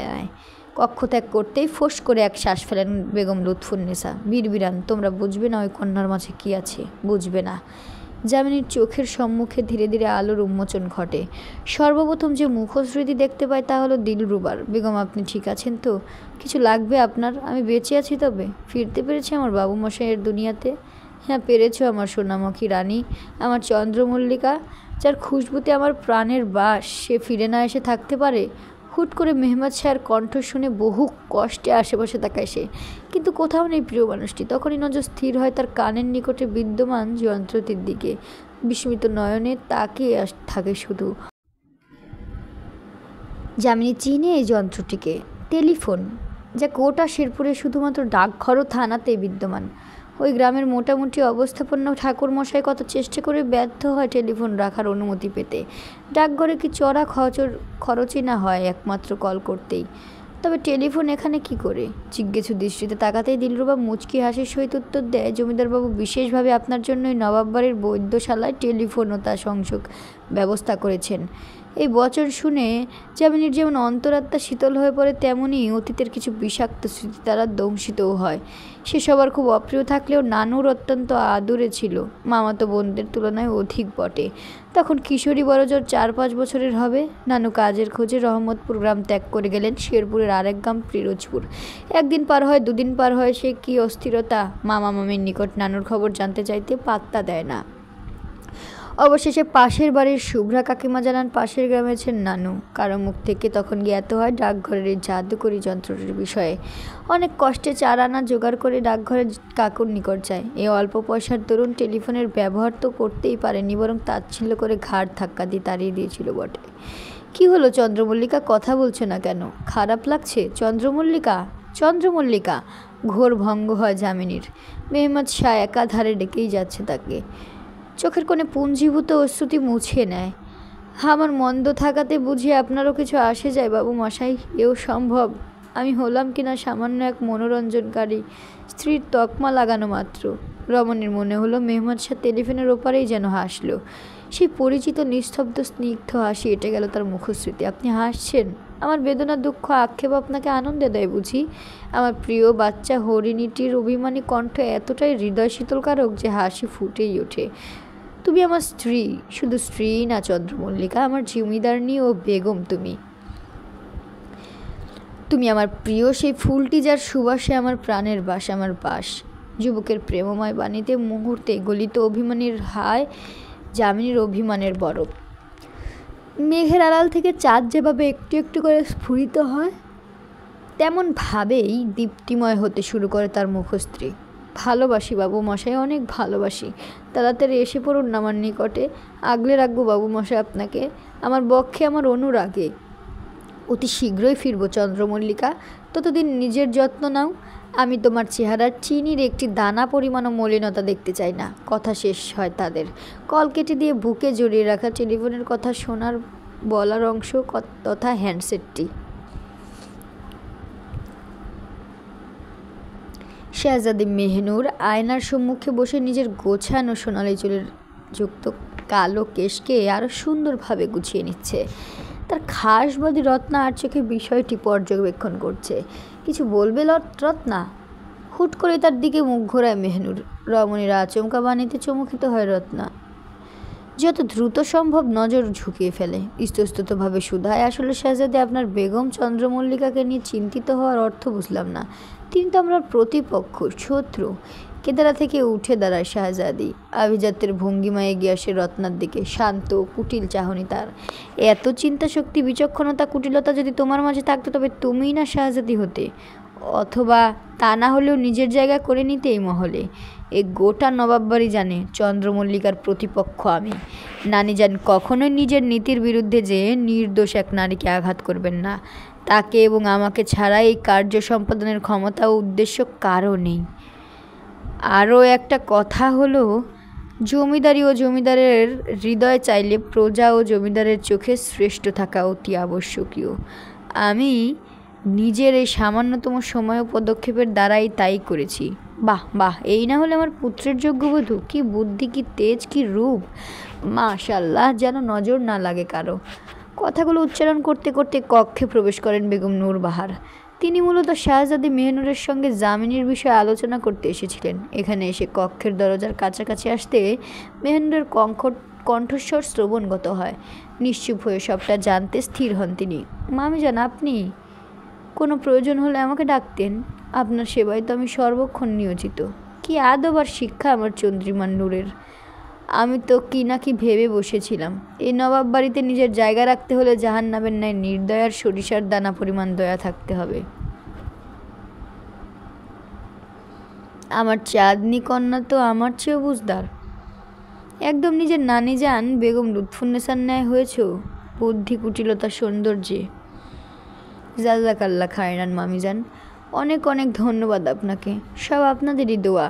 এর মাঝেই দরজায় করাহাত করে প্রহরী। প্রবেশের অনুমতি নেয়। একজন দাসী প্রবেশ করে ঝুঁকে সালাম জানায়, আসসালামু আলাইকুম শাহজাদি মেহনুর ও বেগম নূরবাহার। আপনাদের বেগম চন্দ্রমল্লিকার কামরা উপস্থিত হওয়ার হুকুম জারি করেছেন বেগম লুৎফুন্নেসা। উভয় সম্ভ্রান্ত নারীর চেহারায় কেমন একটা অদ্ভুত চাহনি ফুটে ওঠে। হাতের ইশারায় দাসীকে কক্ষ ত্যাগ করতে বলে। যামিনীকে ঘণ্টাখানেক পূর্বেই তার কক্ষে ফিরিয়ে আনা হয়েছে। সে কপালে হাত রেখে বিচার বিবেচনায় ব্যস্ত। বৈদ্যশালা থেকে সাথে আনা দাসী তার দিকে ছোট্ট বাটিতে বিদ্যমান ওষুধটি এগিয়ে দেয়। বেগম, আপনার ওষুধ সেবনের সময় হয়েছে, কষ্ট করে পান করে নিন। ক্রুদ্ধ দৃষ্টি নিক্ষেপ করে কিশোরী। মারতে চাও আমাকে কন্যা? হত্যা করতে বিষ সেবনের প্রচেষ্টা করছো? তবা তবা বেগম, আমি কল্পনাতেও এই চিন্তা করতে পারি না। এই মিছে কালিমা আমার ললাটে লেপন করবেন না বেগম। আমার আল্লাহ জানে আমার সত্য। এতই সত্য তুমি পান করো ওষুধই তবে তুমি প্রথমে। দাসী নিটি নীরব। তা দেখে আরও ক্রোধান্বিত হয় যামিনী। কি হলো, পান করো? কেঁপে ওঠে নারী। তড়িৎ গতিতে এক চামচ ওষুধই পান করে নেয় সে। তাকে অক্ষত দেখে নিরাপদ বুঝে শান্ত হয়ে পান করে নেয় পানীয়টি। তিক্ত স্বাদ পেতেই মুখখানা কুঁচকে যায়। ঠিক তখনই দ্বার খুলে দেয় প্রহরীরা। অভ্যন্তরে প্রবেশ করে বেগম নূরবাহার ও বেগম লুৎফুন্নেসা। সবার শেষে শাহজাদি মেহনুরের আগমনও হয়। আসসালামু আলাইকুম দাদিজান। তাদের দেখে উঠে দাঁড়াতে চায় যামিনী, তবে ক্ষতের জন্য সক্ষম তো হয়ই না, যন্ত্রণায় কুকিয়ে উঠে বটে। বেগম লুৎফুন্নেসা তা দেখে গম্ভীর গলায় বলে ওঠেন, উঠার প্রয়োজন নেই, তুমি শান্ত হয়ে বসো, ব্যস্ত হওয়ার কিছুই নেই। জি দাদিজান। তা শরীরের অবস্থা কেমন এখন, সুস্থ বোধ করছো? পূর্বের তুলনায় ভালোই বোধ করছি দাদিজান। দাসী কন্যার মুখে এমন শুকনো ফ্যাকাশে কেন? ফলফলাদি শাকসবজি কি পেটে দিচ্ছ না? আমার শাহের মলিন বস্তু কিছুই পছন্দ নয়। খেয়াল রেখো চন্দ্রমল্লিকার। প্রয়োজন পড়লে বৈদ্যকে খবর দিও। আমি দ্রুত সুস্থতা চাই। যথাসাধ্য চেষ্টা করব বেগম লুৎফুন্নেসা, আপনি চিন্তা করবেন না। বেগম নূরবাহার হুট করে সুধান, আপনার সাথে আমার কিছু কথা ছিল আম্মিজান। যেহেতু এখানে সকলে উপস্থিত তাই এখানেই বলছি। মেহনুর মামুনি বিবাহযোগ্য হয়ে গিয়েছে। অনেকদিন নিজের বাড়ি থেকে পড়ালেখা থেকে দূরে বিবাহের উদ্দেশ্যে। আমি চাইছিলাম দুদিন বাদে আমার সিংহ বাড়ি ফিরলে তাদের আংটি পরানোর ক্রিয়া বা কাবিনটা করিয়ে রাখতে। আনুষ্ঠানিকতা পরে করা যাবে। পৈশাসিক হাসি মাখা মুখে আর চোখে তাকান যামিনীর পানে। মেহনুর মুখস্থিতে চাপা হাসি। শয্যায় বসে থাকা কিশোরী স্তম্ভিত, আহত, কিংকর্তব্য বিমূঢ়। এত কম সময়ে কি করে সে তার বাবু মশাইয়ের বিয়ে রোধ করার ব্যবস্থা করবে? তাহলে আজকে এই পর্যন্তই। দেখা হচ্ছে আগামী পর্বে। আর ছোট্ট বোন, তোমার এই পর্বটি কেমন লাগলো কমেন্ট বক্সে অবশ্যই জানাবে কিন্তু। আশা করি সকলেই ভালো আছো এবং ভালো থাকবে। আসসালামু আলাইকুম সবাইকে।